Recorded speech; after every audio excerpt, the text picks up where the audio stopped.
You.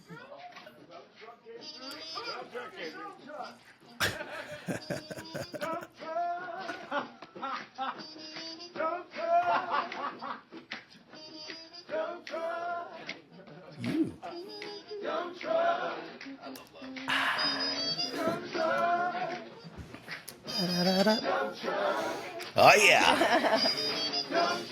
Happy times. You know what this song means? It means we about to get our talk on.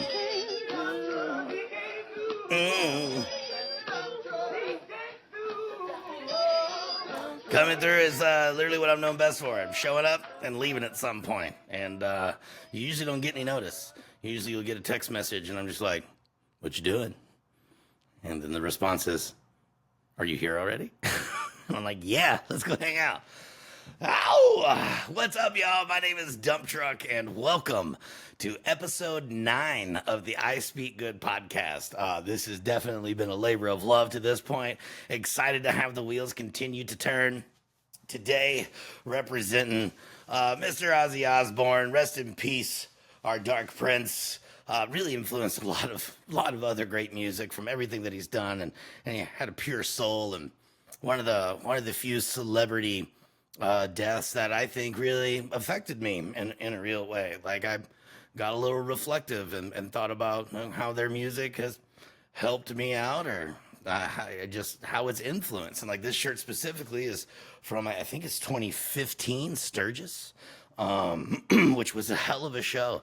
Coolest thing about that show is that Sturgis is known for the motorcycles speaking for the people. So when you go to the big concerts, everyone would take their motorcycles down. And I'm talking, there's thousands, it felt like thousands, probably hundreds of motorcycles that would go right up to the stage, or right up to where the VIP started so they could see the stage. But you'd watch the whole show from the side of your bike. You know, it's off and all that kind of stuff. And you're watching the show, reaching to your saddlebag, grab a beer, like just super fun, dance, do whatever you want to. And when it was time to applaud, you just hit that throttle, turn it on. You have hundreds of bikes out there hitting rev limiters. Whoa, whoa, whoa, whoa, whoa, whoa, whoa, whoa, whoa, whoa. It's not really like that as much now, but then it was intense. And whenever they did that, when Ozzy Osbourne was on stage, like, it affected him in a big way. Like, he took his typical stutter step when it happened. He was like, "Hey, Sturgis!" And it was like, and he was like, oh, man. So it was really cool to get to experience that. That was still very young in my motorcycle experience, and that is a memory that's going to be etched in my brain forever. Like, how rad. Just cool. Thanks, Ozzy. You were awesome. I'm glad you had a big heart, and you weren't only a rock star. You were a rock star that left a positive impact on this planet. So anyways, enough about that. Today, where am I sitting at today? This is August 2025. Sturgis is just now coming to a close. I did not attend this year for like one of the first times since 2009.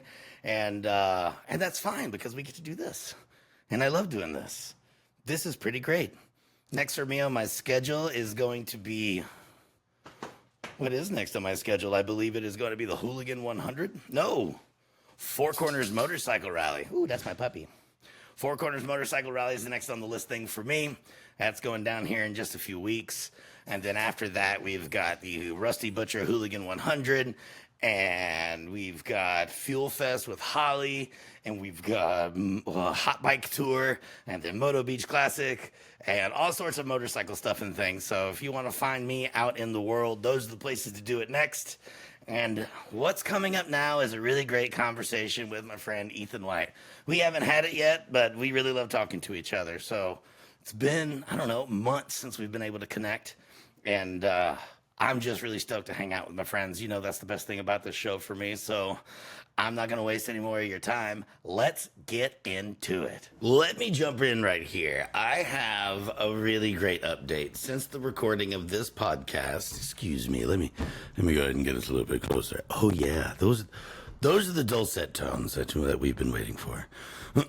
So, since the recording of this podcast, I've had an amazing development. What I have needed to really make this full time and alive and regular and consistent is support. And this podcast is now proudly supported for the next year by Rider Justice. If you don't know who Rider Justice is, then you haven't been paying to my feed at all for the last few years. We had an official partnership about 3 years ago, but we've always been in the family together. And after Four Corners Motorcycle Rally, we were able to come together and find out a way to help each other's brands. I'm going to be with Rider Justice at Colorado Motorcycle Expo after the first of the year next year in Denver, Colorado. It's amazing. If you're anywhere nearby, you should absolutely go. It is one of the coolest swap meets I've ever been at. It's been going on since the 70s. And then you're going to see information from them all through the feed. We're going to have Mr. Scott O'Sullivan, who is the lawyer in Rider Justice. It is not a big firm, not a marketing collaboration between a bunch of lawyers that don't know each other. Whenever you deal with Rider Justice, you deal with one person. You deal with Mr. Scott O'Sullivan and his local team in Denver, Colorado. And that's one of the things that I really love about it most. That, and Scott also goes to fight for motorcyclist rights and laws and litigation, especially when it comes to like smartphone laws and creating real penalties for people that cause accidents with motorcycles because of their smartphone. And it's really important. So they're not just here to put their brand out there and hopefully make some money off some bikers that have a worst case scenario situation that they can help with, but they literally give back to their community in a true support kind of way. And I am blessed to have them as a part of the show. So real quick, even if you're listening to the podcast on your phone, grab your phone. We're going to do this together so that I know exactly how long this takes. Grab your phone. Not kidding. Grab it. This is how you can support the show, by supporting Rider Justice. So grab your phone, go to your Instagram, and then type in motorcycle Rider Justice. Motorcycle Rider Justice. Boom. And then give them a follow. This is their page. They do a really great job in their social media supporting other people. And they're a lot of fun. You'll get a lot of really great information there. We're also going to have a lot of really great information coming through this show. Mr. O'Sullivan and I are going to record a few segments together where we talk about some things that maybe you need to know. And on top of that, if you have questions for a lawyer, not very often can you just like pick a lawyer's brain, but you can here on the I Speak Good podcast. Just call 833-474-2010 and leave a question for the team at Rider Justice, and we'll get those answers to you. It may have to do with an accident. It may not have to do with an accident. Like, who knows? If you have a question for a motorcycle attorney, this is where you can be connected, and we'll definitely, we will comment on whatever messages are left behind in an effort to, educate everyone. Like, unless you're a lawyer, there's so many things that you don't know about the right way and the wrong way to do things or say things or how to deal with certain situations. So Rider Justice is supporting the show and the community within it. So if you haven't just done that with me by going to your Instagram and following Rider Justice, please do. I want them to see that my community is supporting them in the way that they are supporting me. So if you don't like the show, well, thanks for watching, and don't follow Rider Justice. If you do like the show, even a little bit, go over there. It's free to follow. They don't just blow up your feed all day long, so you won't be annoyed with their content. They're just really great people that give a shit, quite frankly. And I'm excited to be able to bring Scott on the show a couple of times over the next year and to, just, introduce him to everyone. Like, that's what this show is about. I love hearing people's stories so we understand how they are, who they are, and being able to share that is my life's joy. So thank you, Rider Justice. Thank you, everybody, for following Rider Justice. And again, give a call at the hotline if you have any questions for Scott O'Sullivan, 833-474-2010. And now we're going to get back to the show. How you been? What's good?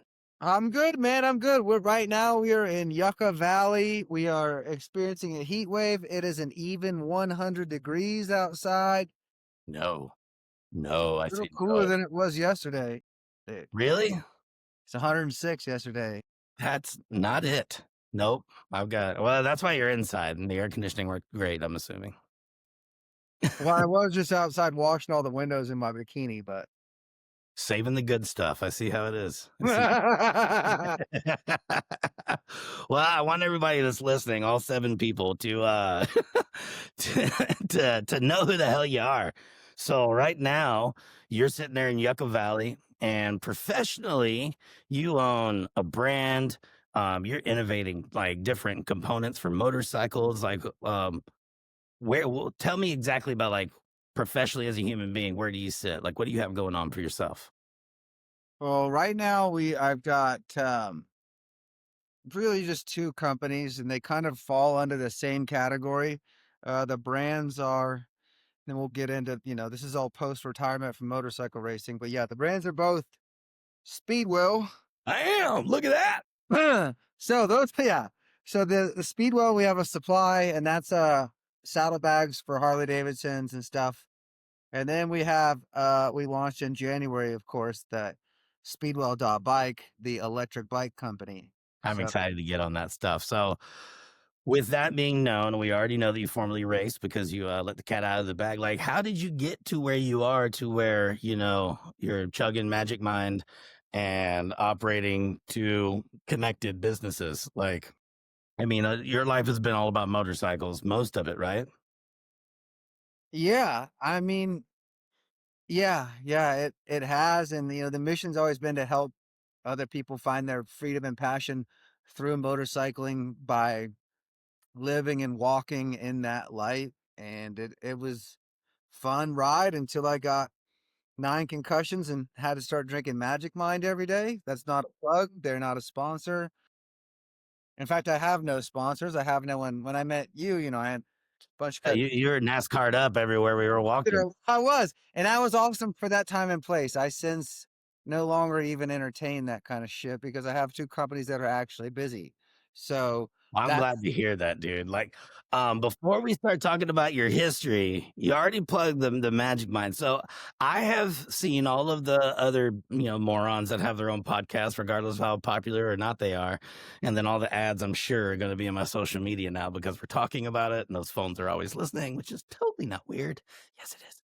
And yeah, but like, so Magic Mind, like, what effect does that have on you? I have thought about it. I like a lot of people have ADHD or just a need to be hyper focused and have a certain level of energy to accomplish all of the things we're trying to accomplish. Because you and I are both entrepreneurs, and it doesn't stop. Like, whenever you're not working, you're still working. It's up there, and you're planning your next moment. Like, how does Magic Mind help you?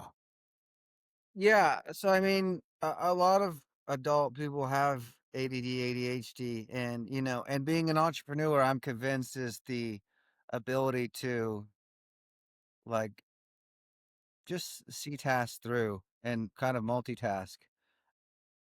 But I'm heavy on like the idea side. Like I'm just finishing building a truck. Like right now, I have to get it from the transmission. My brain is already building my next truck. I'm done with the truck I have before it's finished. It's not a sickness; Like it's a passion. that doesn't work as an entrepreneur, right? I have to learn how to like stay the fucking course. Yeah, for sure, and that helps you, huh? This helps. Yeah, it's I mean I this is on my other thing I do if I jump out of frame. I mean, I do Rise coffee in the morning. This is the best mushroom supplement. This is also great. It has mushrooms and other things. So, mushroom coffee in the morning, this in the afternoon. I'm big on supplements because, like I said, I've had 9 or 10 legitimate concussions, bunch of mental health issues around that back in the day when I was, Not just having any fun. living hard, fast, and having way too much fun. Well, that's cool. And so, is that like a daily regiment for you, both the ride and the Absolutely, magic dude. If that's not the regimen, I don't have one. I'm lost. ride? I need it to think, to focus, to. Do you ever find yourself craving it? Does it have that effect, or you just notice that you might have a fog and you want to get rid of it? Yeah, I mean, it's pretty embedded into my regimen. So, I mean, yeah, if I'm trying to do shit, I'm trying to get a hold of some So this is my travel kit. I mean, I got a lot of supplements I can unload on, but you know, yeah, those are the basics. Those are the biggest. If you're not into functional mushrooms and you have ADHD and you're an adult, what the fuck are you doing? That's a I mean, really good point. this isn't a plug. Like I said, like I don't need to plug anyone that's and I'm actually proud of that now that I've like made it as, you know, after being an athlete, doing all that stuff that like now I'm like, if I say something I like, it's only because I like it. Yeah, see, and that's a certain sense of freedom there too, Oh, because it's you so know great. my bills are, I have partners, I don't have sponsors at the moment, if that makes any sense. I have some people that want some deliverables from me every once in a while, but I don't have to change anything about what I do or say, like, which is Yeah. unique. A lot of times when you get a sponsorship, there's a lot that comes with it. It's like some people try to put a morality clause on me, and I was like, "Bro, if you want me to sign a morality clause, that number that you're paying me needs to be way different Yeah. because Yeah, I and can change it for nothing." no disrespect to anyone that is currently getting paid as an athlete, I don't think I'm better than you. I'm simply happy to have exited that, like many people are happy to exit many things throughout their life. I enjoyed it when I was doing it, like, to even, you know, even whatever I was making, you know, with those brands to get a race and ride, I'm absolutely grateful for that. There's Yeah. not a lot of people that would pay you to drive around in a van and go fast. Well, so let's talk about where all that began, really. So, I mean, you and I have known each other for a while, and we've become friends instead of just dudes that run into each other from time to time at different moto events. But you've basically been motor pickling like you're pretty much your whole life, right? When did you start riding? And what Yeah. did you start riding? What'd you learn on? Well, I've always been riding a little, but it was mainly until I was 18, it was all through my cousins. My Yeah. cousins were the guys that I thought were cool. There's 3 of them, 3 brothers.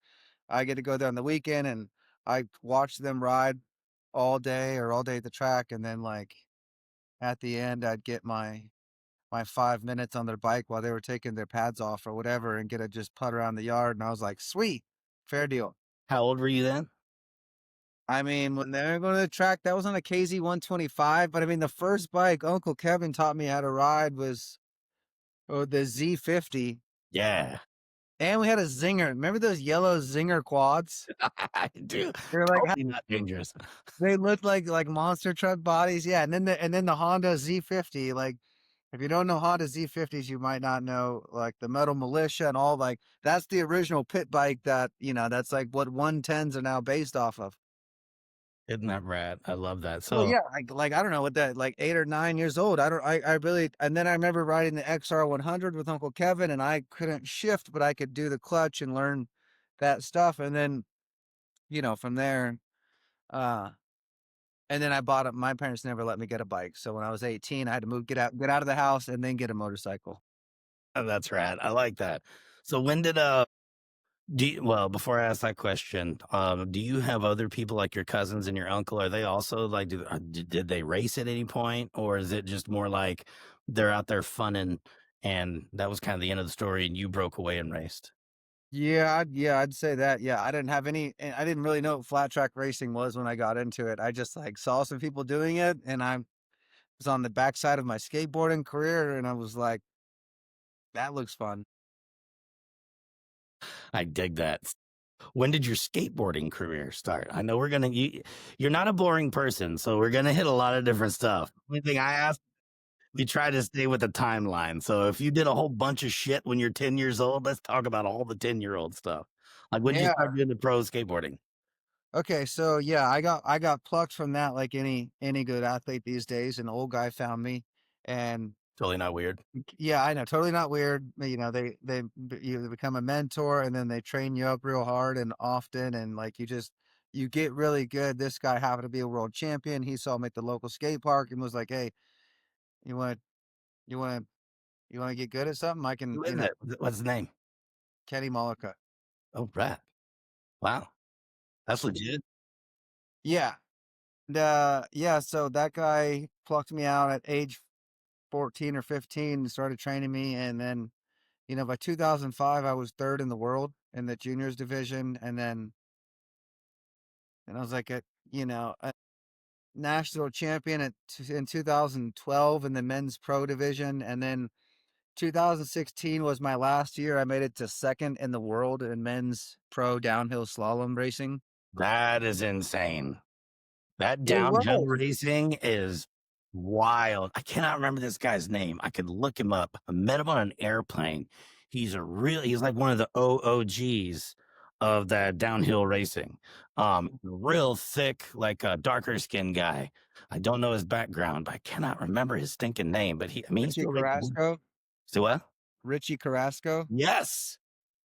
the brown bomber. Yeah, that dude was awesome. I met him and his wife on an airplane. This is like 15 something years ago I met them. Renee. Yeah, that's his wife's name. No Oh, way, yeah. dude. That's rad.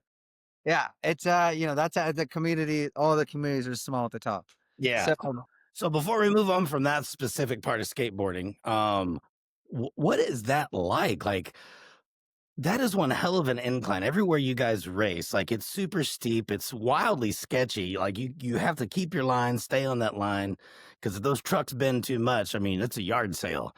Like how fast do you go down that hill? yeah, usually you're racing between like 18 and 45 miles an hour. And then we're doing downhill slalom, so we're going in and out of cones Right. on the Yeah. way down. It's not just the straight bombing hills. Which So the you had to have done though. We've met.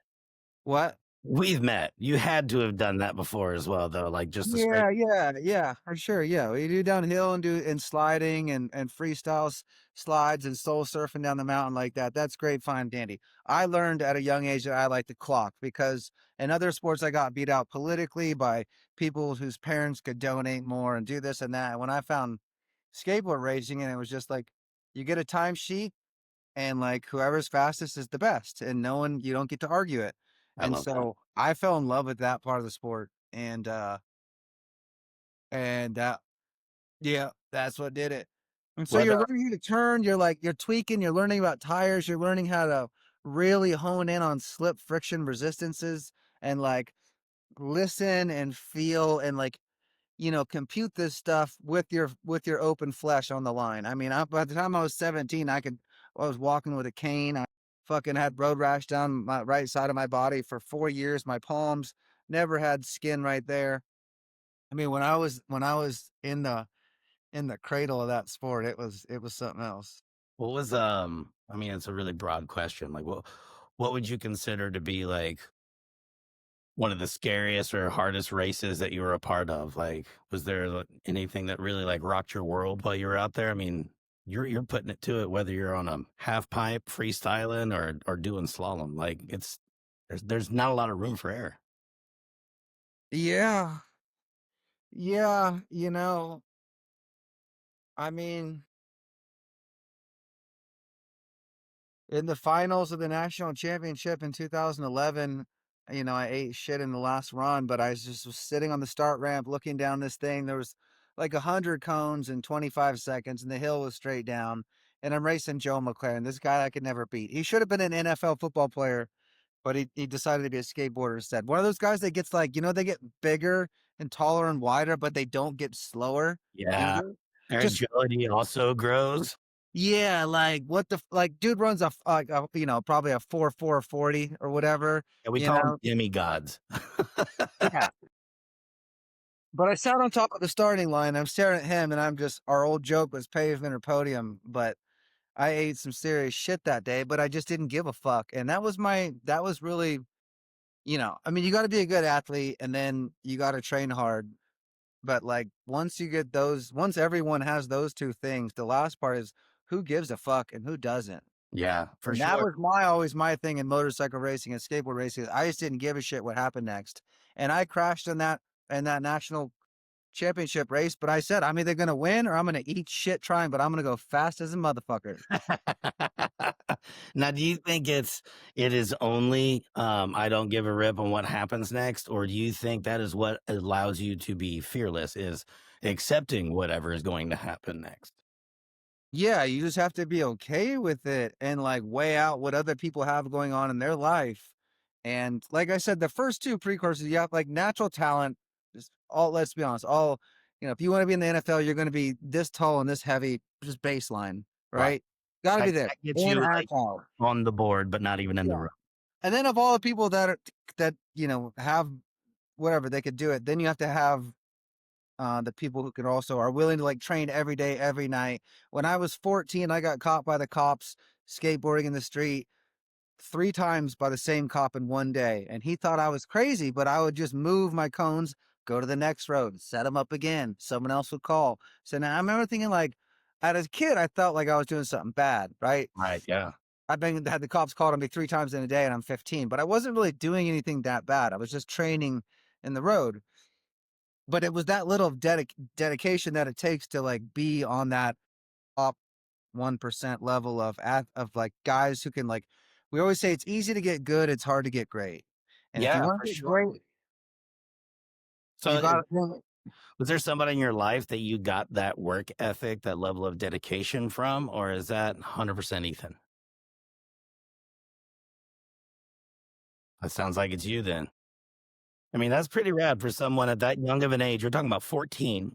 Excuse me. You're talking about being 14 years old and dedicating that much of your time to get really good at something. Granted, you've already been recognized as someone with talent. So you had a goal you were already working towards. I mean, nowadays, and yeah, we can talk about kids nowadays. Like that, I feel like that's getting fewer and farther between because the consequences are very real. And I feel like today people are becoming more and more afraid of consequences. Yeah, I mean, obsession finds certain people and I don't know. That's a double-edged sword. Like, is that actually a good quality to have? There's like the book, The Wisdom of Psychopaths. That's a book. That's a book, yeah. Really? Like, I would It's a definitely look at boring book, but it's a real book. like a And school bit. when yeah, like yeah, obsession is what it takes for sure. And did that end up being the best way I could have been spending my time? I don't. I grew up and just became a downhill skateboard racer. I don't. I'm not here to say my life is full of like that. I did everything I was supposed to, or the highest calls. But I did what was fun, and I obsessed myself into that, and I've lived my life based on doing exactly what I want to do right fucking now.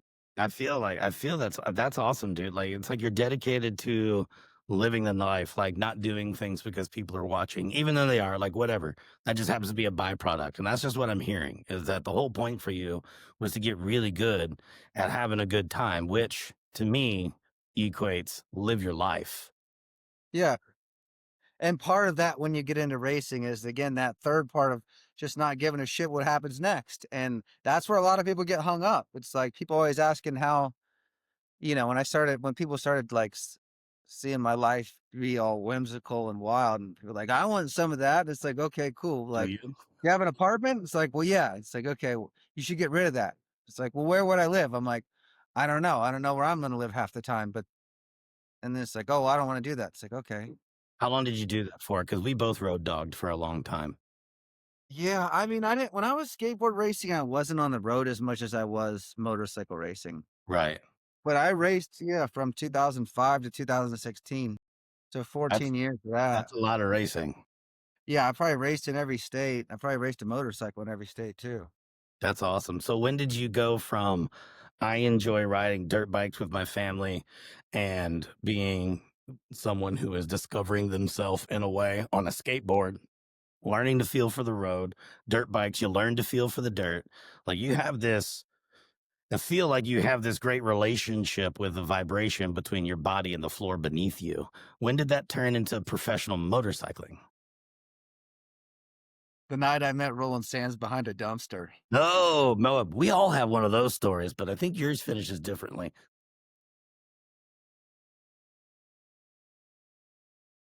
Love rolling. So tell me about that dumpster love. So, I mean, let's preface the motorcycle thing. Like towards the end of my skateboarding thing, I bought a supermoto and I started stunt riding that. That was like 2013, 2011, 10, 12, 13. I mean, by 2013, I could do no handers. Nice. And I was just super, but I never thought about riding motorcycles as anything besides like what I did in Ohio with all of my free time, which was just go into parking lots and just practice wheelies and get better. Same way you do with skateboarding. You hit the quarter pipe 100 times, do the same trick 100 times. That weird obsessiveness, right, is always there in my life doing something. And that's what so I was like, I had like the rubber and the road with the motorcycles. I kind of had that thing figured out pretty damn good through the supermoto and go-karting tracks, but I didn't give a shit. I was just like kind of a guy who would blow by in a t-shirt and no helmet and just wheelie by back when people didn't really do that. Right. Yeah. This is before I had social media, or right around the time that I got social media. I was getting good at wheelies. But anyways, I flew to the wrong city in Texas for a skateboard race. I Is that borrowed true? Like you literally flew to the wrong city? I flew to Austin and the race was in Dallas. I told you're so pretty. Yeah. Yeah, pretty much. But I knew a guy in Austin who had a Harley, and I was like, dude, I gotta get to this place in Dallas. Will you loan me your bike? He says, yeah. So I ride the Harley to Dallas with my fucking skateboard, with my race board. They say like carbon fiber composite, weird downhill boards, big wheels, whatever. Sit on the fucking Harley. I go to Dallas. I race one day. It rains the second day. I ride back to Austin to hit the Yellow Jackets saloon. Nice. And yeah, I I love was that bar. yeah, it was a bar, and like Roland Sands and his friends apparently came in about the time I had kicked my boots off and was washing my feet with beer. Don't ask me why, but they Yeah, thought I was cool. logic isn't always involved, you know? Yeah, yeah. And so they came over and we started talking. Yeah, and that's when I realized who I was talking to was him. And they were talking about the hooligan racing thing, and I was like, yeah, like what else? And they're like, it's called Super Hooligans. And this is the beginning of the super hooligan movement as This is well. 2016 when Roland was racing in his own series, and these guys are like, it's Moto Geo, it's Jamie, it's him, some other guys. I don't remember all the dudes in the dark, but uh, It happens so often. yeah, this whole fucking story is not sounding good. Yeah. Yeah. No hope. Maybe a little. Yeah, yeah, dude. But I mean, You're washing your feet with beer, and this short, fast guy walks up. yeah, and so we all got to talking and partying that night, and next thing I know, I when I went home, I was like, I'm gonna get a Harley and like I'm dedicating my life to motorcycle racing, this flat track thing. It sounds fun and I want to race with all these guys. Twitch was doing it, Joey 55 was doing it, Carrie Hart was racing and Roland Sands and all, and I was just like enough. Those are all And like legendary names, man. a lot of legendary names, and at that time hooligan racing was still guys that were unqualified to be racing. 100%.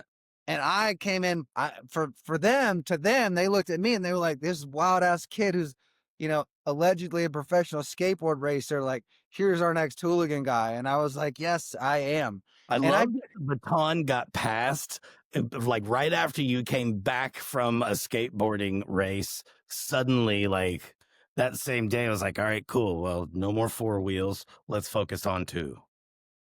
yeah, yeah, that happened. And I didn't give a shit. I was like, let's go. I'm joining the Church of Roland Sands. And I committed. And I That's I went wherever he told me to go for the next 4 years in a van. I love it. So you were in a van for about 4 years touring the country that way. Yeah, I think we did 2018 to 2022 full time, Wow. racing 150 days a year on the road. You know, those are fun times. That's when hooligan racing was still cool, and there weren't a bunch of kooks that got in. But before all the fast guys came in to catch some clout, it was just a bunch of unqualified guys out there bumping into each other, and man, it was fun. What was your favorite race that you could pick out of your head where at the end of the day you were like, that was sick? I don't know. I got a couple wins in Sturgis. And one Yeah, of the better ones was inside the Buffalo Chip TT. there was I a was, lot of things that happened that day. huh? There was a lot of things that happened that day. You were winning races, you were winning fist fights. Like there was a lot. I was there. I don't even. Yeah, I don't know. Yeah, I remember racing with Danger Dan and looking over my shoulder and seeing him literally upside down in the air. He hit only race they had airbags at. Of course, Danger Dan, that motherfucker's better at finding a good place to fall than anybody I know. And he hit that thing ass over tea kettle. It was like a movie, and he just obliterated it. It was so funny. And I remember telling him before the race, I said, "Don't follow me into that corner." And I knew he would because he's dumb like me. And I'll hit the brakes. I'd like people always say, "When you brake to go in that corner?" I'm like, "A little bit after you." Eh, yeah, yeah. Love that. So, is that squad, that OG hooligan squad, are y'all still like pretty tight or loosely tight? Or because I mean, that was a unique. Loose. I mean, the last 2 years I've fallen off, but the starting businesses, you have to disappear for a while. But yeah, I mean, I still call Danger Dan every now and then, and we'll talk on the phone for an hour or two, and then like not talk for a while. And yeah, the hooligans are always going to be friends forever. That's what was so cool about motorcycling. To even show up in California with, motorcycling can be very cliquey, as we know. If you've been a part of the motorcycle community, you know that like people can be like, meh, and like whatever. But hooligan racing, again, you have a timesheet, you have a lap time. Everyone knows how good everyone is. So it doesn't Bullshit matter doesn't matter. if you bought your bike, if you built your bike, if you have a shiny bike or a rusty bike or new leathers or old leathers, like, are you fast? Are you actually good at riding your bike? Like, or like what? Like everyone just knows where everyone stands, so you can tell people, shut up. You got 11th. Who you talking to? Love that though. That's the great thing about competition, especially when you're in a spec class situation, because like you were saying, all of the other stuff, the opinions, the rivalries and all that stuff, it all goes Instagram quiet. followers. Yeah, Good yeah, night. all the noise goes away and it turns into frequency. And once you get, once that green flag drops, it doesn't matter what you were saying before. It doesn't matter what someone said to you before.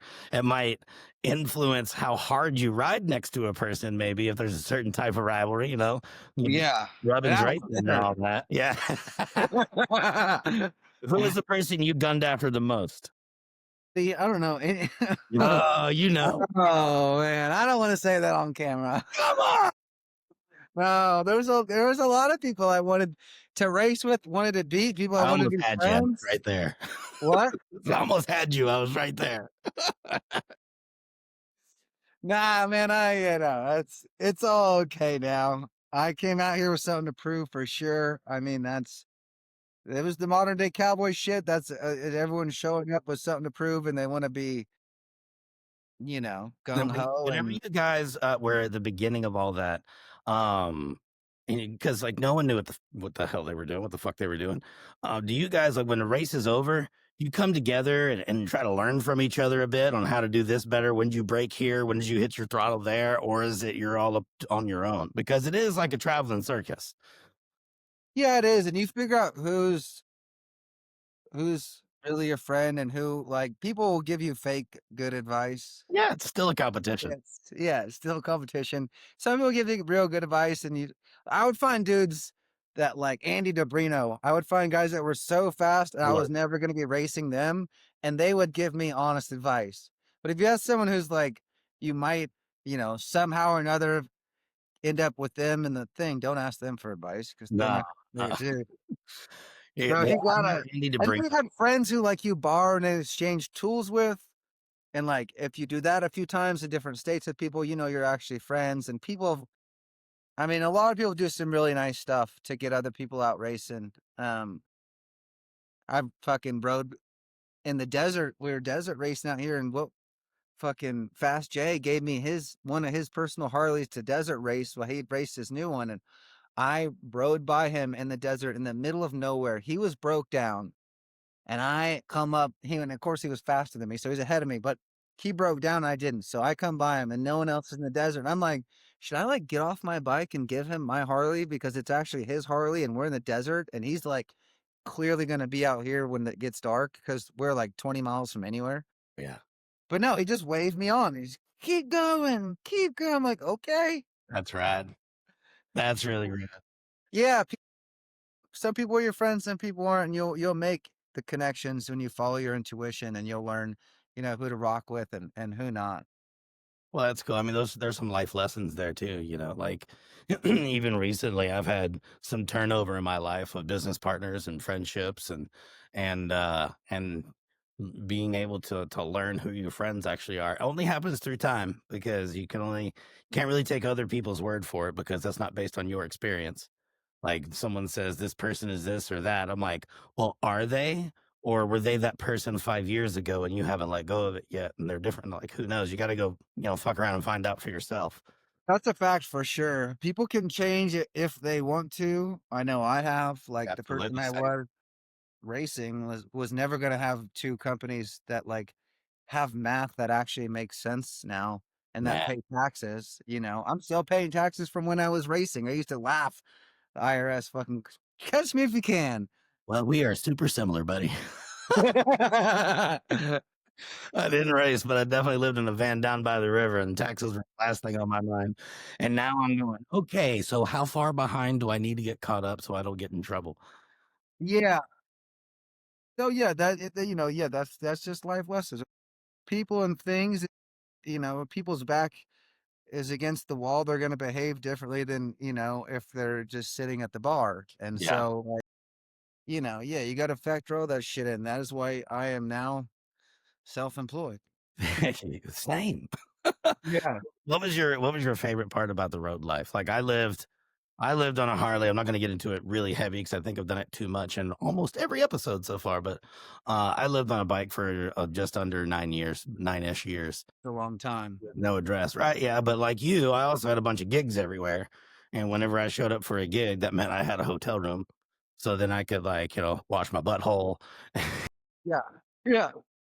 you clean my clothes in the sink and like all that kind of stuff. So it wasn't bad. It was really free. I loved it. But we both have done it differently. And I've done road life 3, 4 different ways. And I loved it. But like, what did you love about it? I loved, like, really, it's funny is like the first year of racing when I had the worst equipment and this fucking van that I drove around the country on, and the heater was stuck on high, and I don't know why or how, and I never did fix it.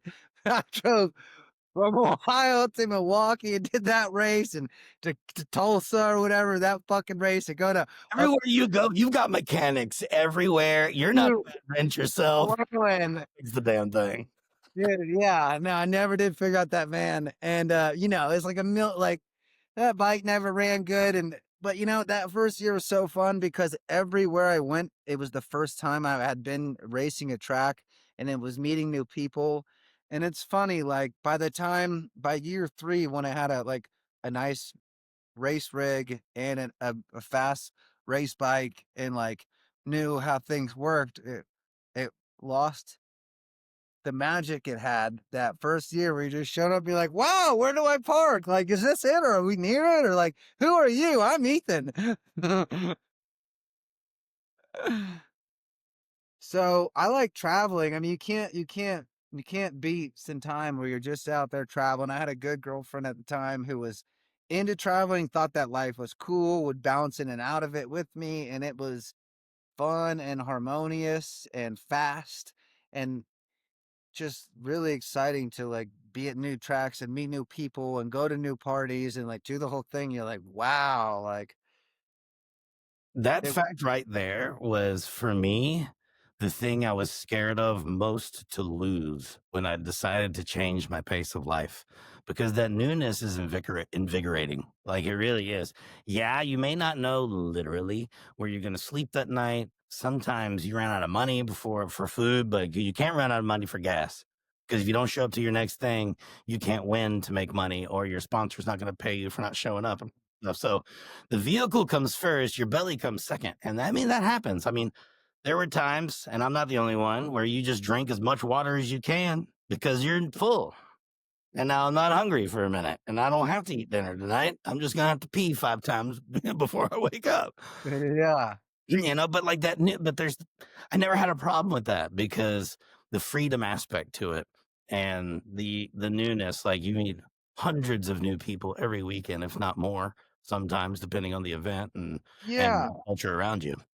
I mean, and unless you're someone who, has a bunch of money, you have to be willing to accept a certain amount of humility in your change to become to do some shit like that. I've shit in a bag in the van. Wrong with it. You just don't care. You know what I mean? You just those are things that you like. You don't even you don't even think of any. It's water off a duck's back. You know what I mean? You're just like I'm grateful because you're in some new state with new people and your bike runs because you just got these parts that you had to get in one day because you couldn't wait five and like you found someone who would do the thing or help you. You know what I mean? And Like my buddy Jeff Nager says, it's all a part of the story. He goes, that's just it. He goes, no matter what good, what bad, he goes, well, who's to say it's bad? Like, you don't know if it's bad or not. That bad moment could very much lead to something great. So then is it oh, bad? it did. It does all the times. All the time. I don't fucking I mean, I always look at that now. It's like even, the last time I fucked my car up, and I won't go into that either, but, I thought right when it happened, it took me like 11 seconds to be like, this is gonna become a positive somehow, and it did. Yeah. How did it turn positive? I got a big insurance check, and then I didn't fix it and sold it at peak COVID van prices. Ooh, nice work. Yeah, I made like 10 grand on the car and got like an $8,000 check, and like Dude, that's that great. that was actually the money I used to start this company. No way. So it really Yeah. did instigate some greatness. Yeah, yeah, I did that, and like I bought and sold some XG, or no, what the fuck was it? It was like a 1956 Sportster I bought for like 7,500 and sold for like 17 grand. Like I had like a weird string of really good luck when it was time to retire. And that was good because I'm sure I made over 10 grand in mistakes starting the saddlebag company. Oh, well, yeah. It's I mean, straight money, just poof, just yeah, gone. but those Here's are six things. thousand dollars. I'm never gonna do anything that you just helped me do with that, but cool. But I did learn something. Yeah, yeah, but you were that's why everything is a part of the story, and as much as you'd like to omit things from, your life or whatever, no, don't get me wrong, some things they're just really bad that happened that you wish didn't. Yeah, but that's what therapy's for. Yeah. Here is hell. On that note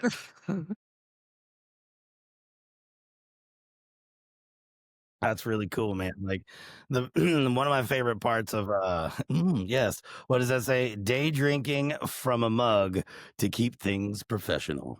I like it. Keep it professional. That's right. 3 buttons out and a mug and you're on. made a mess doing that too, shit. I'm still a wreck, dude, to this Get day. it together, man. Being a part of the racing culture is something most people don't get to do.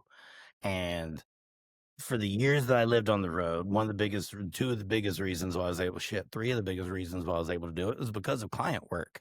I was the voice of women's roller derby, which mean I already had a community. So if I didn't know where I was going to sleep, someone was at the very least was going to put me in their garage or on their couch or something like that. And so it was like really great to have, the roller derby bat phone. That's really like without the roller derby community, I don't know if I would have I don't think I would have been able to do the road life, like, just kind of at all, and So at the time, that taught you how to travel and it taught me how to be a good guest.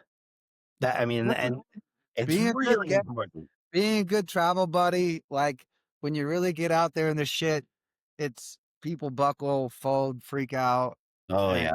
I mean, and I had to learn some of that myself, well, yeah, that's part of it. Yeah, the hope, you Yeah, I figure it flipped out out. and I was like, "Well, I can't do that. What is that about? Let me learn about what that was and unpack it," however you're supposed to say it now. And but I mean, like, learn how to be a good house guest is a big part of living on the road. Like, unless you got a bunch of money and you're just in a fancy, RV or hotels everywhere you go. And because you got to show people some respect. You got to like. There's one thing to say, "Hey, man, thanks." It's another thing to show them, and that doesn't have to be complicated. You don't have to pay their light bill or nothing. But I don't know when nobody's looking, maybe just go do some dishes. Yeah. Like Yeah, and it by goes a long way with people, like, if you're a good guest or a bad guest, I had and definitely had people over to my house and for like a few days at a time and looked around and been like, do they just think I'm gonna clean up after them? Like, yeah. and then when I go to somebody's house, like I try to keep everything in the bag I brought in. So like you can walk into that spare room, which probably has more than one purpose, and not feel like you're not in your own space anymore. I was like, I don't want to take up more room than I got to. I just want to make sure that you're gonna invite me back.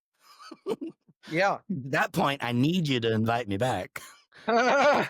This road life requires kindness and kindness of others.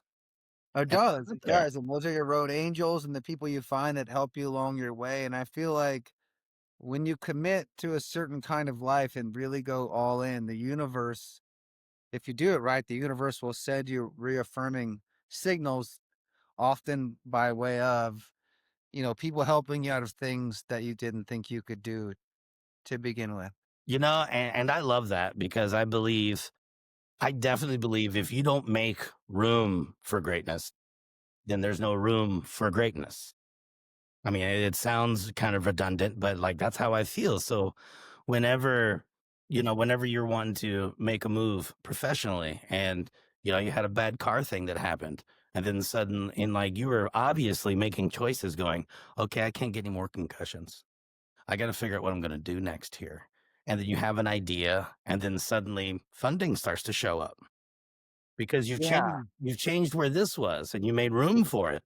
If there's no room for it, that stuff never would have happened. I mean, to some people, it's like, oh yeah, insurance payout, sold a motorcycle. But whenever you're in the thick of it and you don't have two nickels to rub together and all your bank accounts are colored in red, and you really don't like suddenly you've got a vision for something that's going to hopefully take you across the finish line later on in life, something you can grow with. I'm in the middle of it right now just like you are, entrepreneur and trying to do your own thing and do something worth doing, something of substance, something that affects someone else in a positive way, whether it be yeah, talking about shit, making a motorcycle apart, like all those things improve people's lives if you do it right. But you'll never get there if you don't make room. And it sounds like, the universe also took the opportunity to bless you while you were taking the opportunity to revisit where you are. yeah, yeah, absolutely. That's that's kind of a secret. That's a secret to the game, and you got to kind of step into the person you want to become, right? Everyone wants change, but not everyone wants to change. Right. You have to change yourself. You have to change your internal reality before you change your external reality.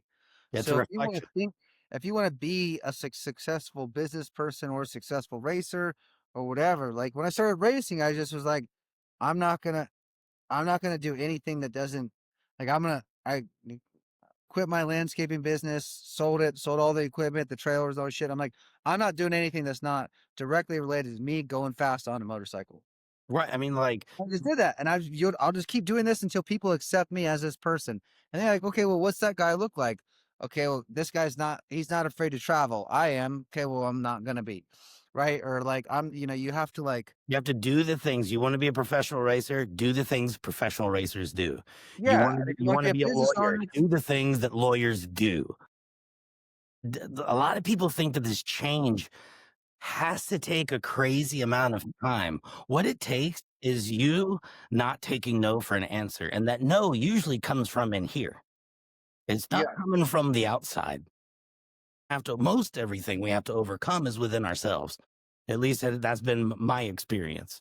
Like I'm my hardest hurdle. And whenever I get out of my own way, the world really opens itself up. And it's like, once you make that room for great things, they will show up. Like if you want to be around better people, get rid of the shitheads because those better people are not coming around until they're gone.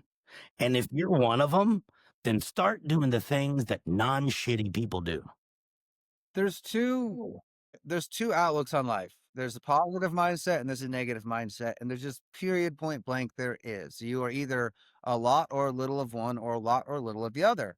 And this is why I have a problem with people in the who, walk around these days with the woe is me. I'm so oppressed and life is so hard and this and this and this is my setback and no one ever got successful in that state of being. And you get more of whatever you notice. So if you want to choose to notice things of why the world has done you wrong, you'll find more things to solidify that feeling and emotion towards that. Yeah. Yeah. I mean, You your are looking creativity can for like start dreaming opportunity. stuff up. Yeah, people who are looking at everything, even setbacks as opportunity, are the people that are gonna find a way to get what they want out of life, and, like, that's it, really simple, period, point blank.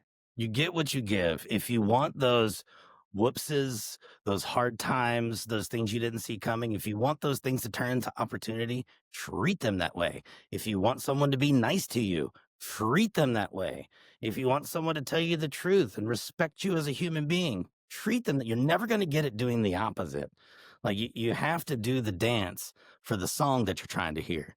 Otherwise, you're just out of step no matter what, and you're lost.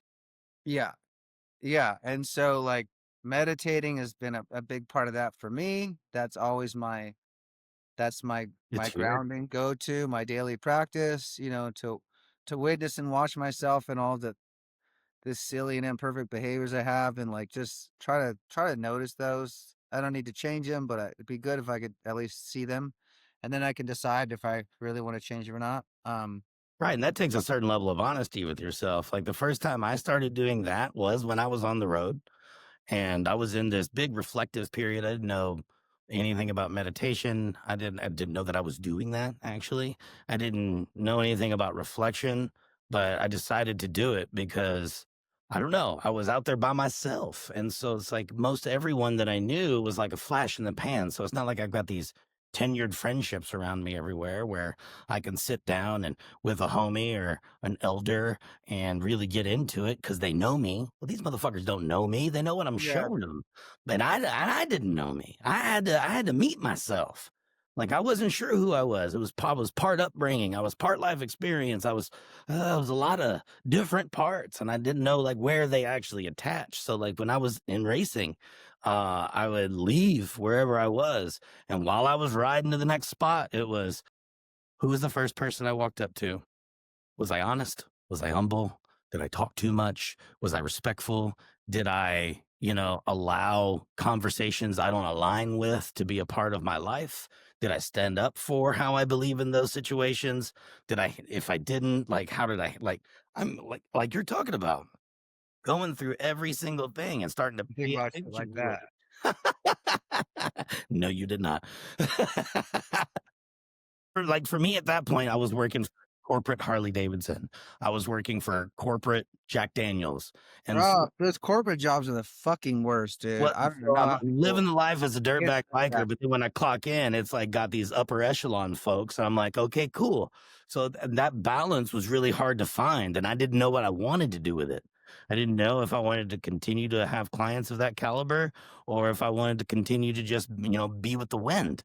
And I think I found a good go between the two. But if you're not honest with yourself, if you're not looking for the things, maybe not looking for errors, but just looking for habits that you have, and then you can determine if they're good or bad. If you're not aware of them, then they basically don't You'll exist find yet. 'em, they'll dominate you. They'll dominate you. Yeah. Yeah. Five with the human beings think between 60 and 70,000 thoughts a day. 95% of those thoughts are thoughts you had yesterday. So, if you want a different tomorrow, it's really hard to change.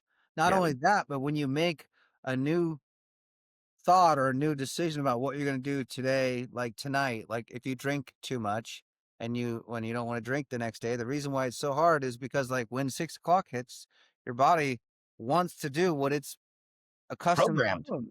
It's Yeah. programmed to do that. So it wants to make those choices.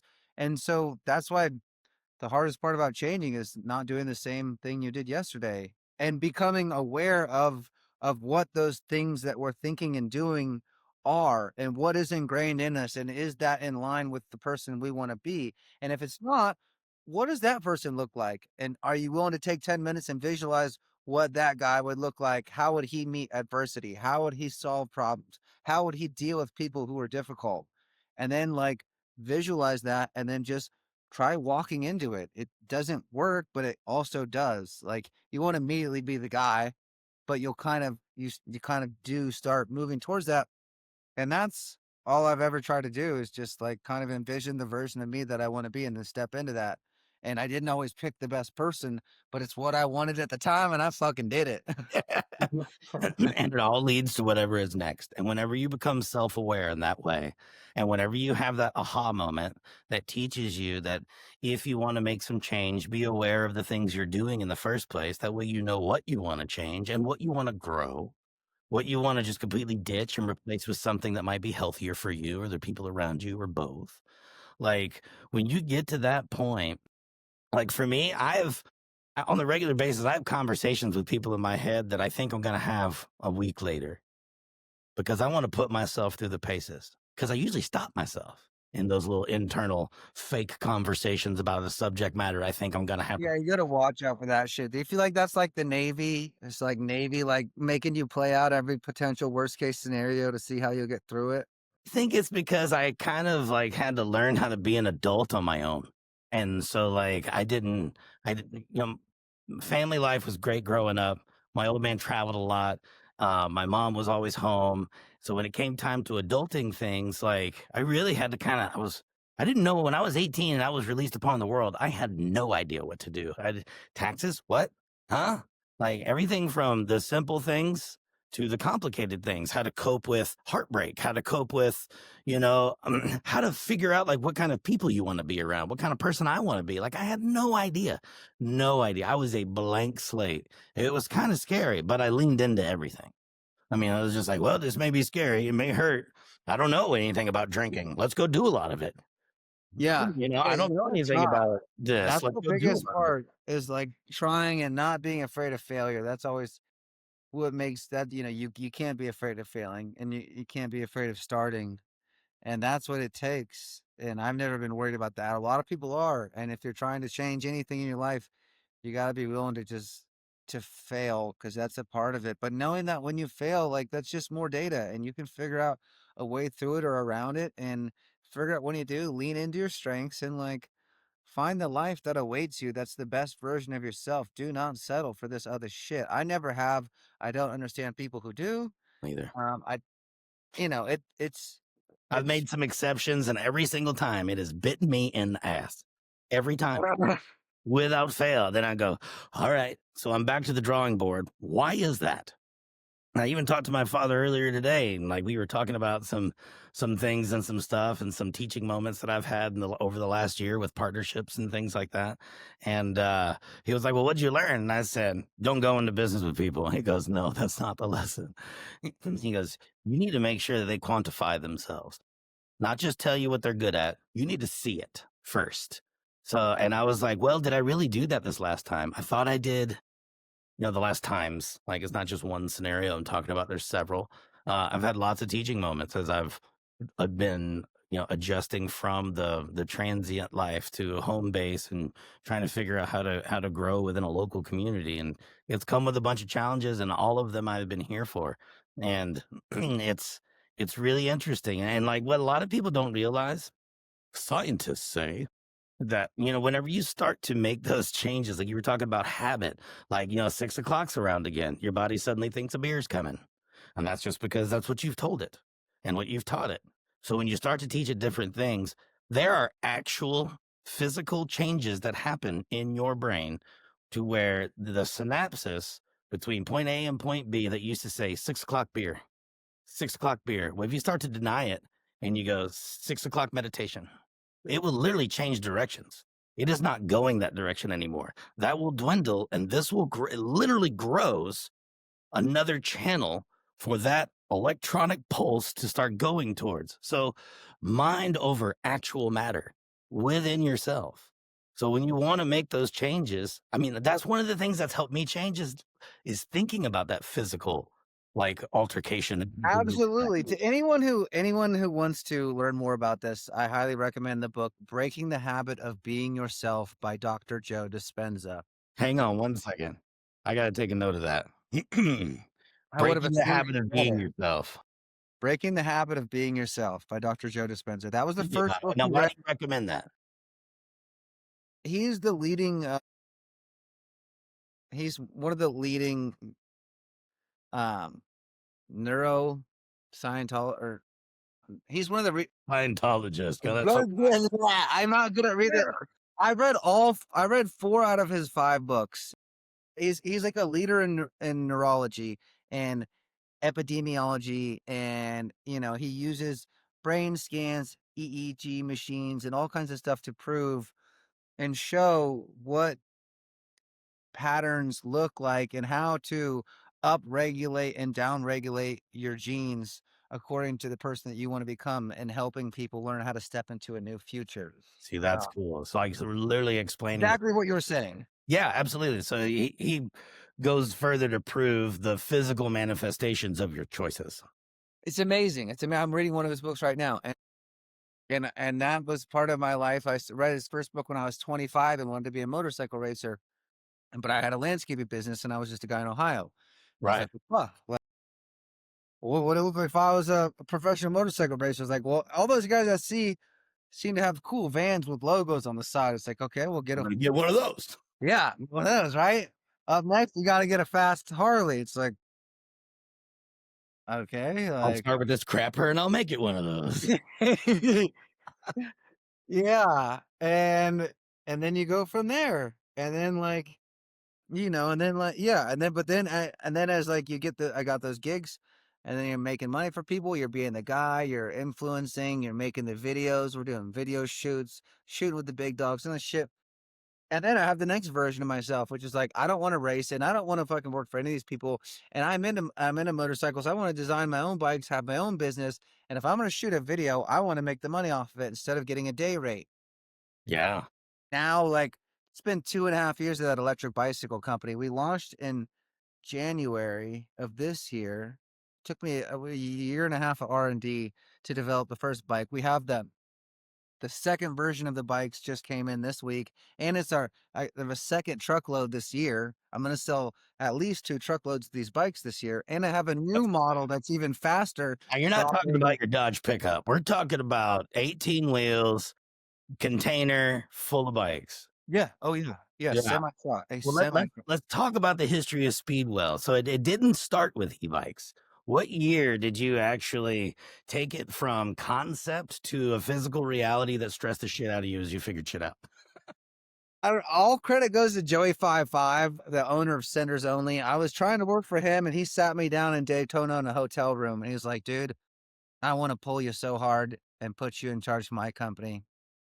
And I brought you out here and all this shit, but like, I regret to inform you that like you're actually as good as me, and you need to go start your own company." And I was like, but, and he But was I like, want easy street. I just want to show up and get my paycheck. "Oh, that hurt." But he was right. And it took me like a year and a half to even say that word out loud, Speedwell, that I was going to do that. And I just started claiming it. And then if you claim it out loud, you got to do it. Yeah. Well, where'd that name come from? Where's the Well, original? that name it's okay. It's a great backstory in that name. So the name came from a car manufacturer that's based out of Ohio, like I am. They were founded in 1911. They made cars and released them in 1912, and in the Great Flood of 1913 in Ohio, they closed down their doors and never reopened. It's like immediately failed car business, right? But they coined the term sedan, and we still use it to this day. And they were kind of like just one of the early car companies that went for it. Um, and I just always liked that name, and I liked that they were from Ohio. And so when I started the saddlebag company, it was that. And then when Don't break off from the saddlebags yet. Let's talk about the saddlebag company. okay, so the saddlebags, yes. So the motorcycle parts, Why saddlebags?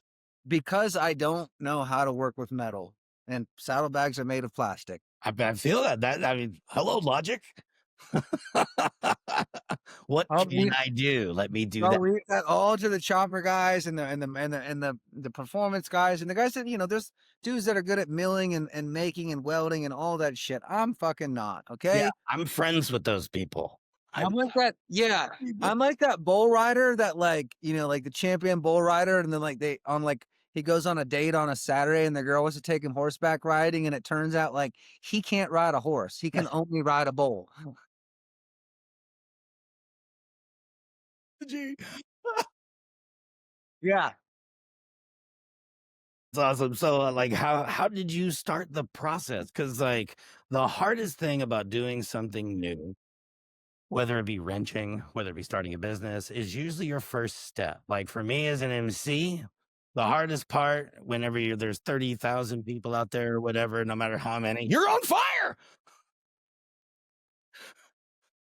Quick, put it out with whatever's in your mug. Yes, I'll just have some more sweet tea. There you go. But like the hardest part is the first thing. When I go on stage, I would wow.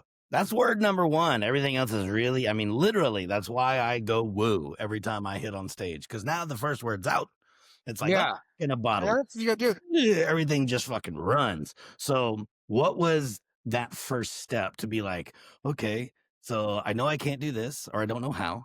I know I can figure this out. So, what was like, what Starting, I mean, starting the Instagram was a big thing and like claiming it on my own personal page and being like, okay, I'm gonna do this. And then, but then it's hype, right? Maybe like, and I didn't want to make t-shirts. I knew I didn't want to make t-shirts. I didn't want to make gloves. I didn't want to make fucking shift knobs, handlebars, or, everyone, so many people are trying to make everything, but I didn't see I like the saddlebag thing because there's not a lot of people in it and I know what's cool. And so the first thing was I teamed up with that guy who destroyed that FXR on that wooden jump back in the day in the oh street. yeah, Everyone knows that clip. everyone Guy does. who massively overshot on the It was FXR and exploded at the so bottom. bad, yeah.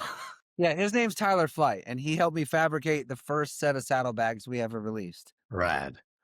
And we went through that, and I tried making crash bars and some other shit, and quickly realized I didn't know enough about what I was doing in that arena to try to continue pursuing it. And that's like if you go for parts, it's a rabbit hole. There's so many parts you could make. Well, how do you Oh, yeah. decide which one? How are we gonna sell what?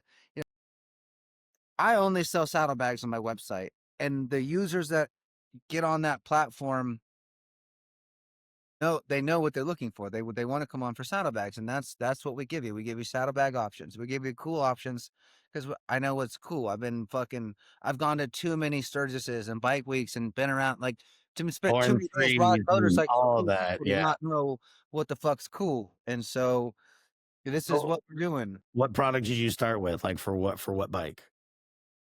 So Indian was the first thing. Indian was not as scary as going to Harley, so I started with Indian. Less judgment. For real though. Way less judgment. And they had just It was the gonna fact blow that up harder than it did, and I can say that, I don't care. Indian, your CEOs can hear this, maybe you will.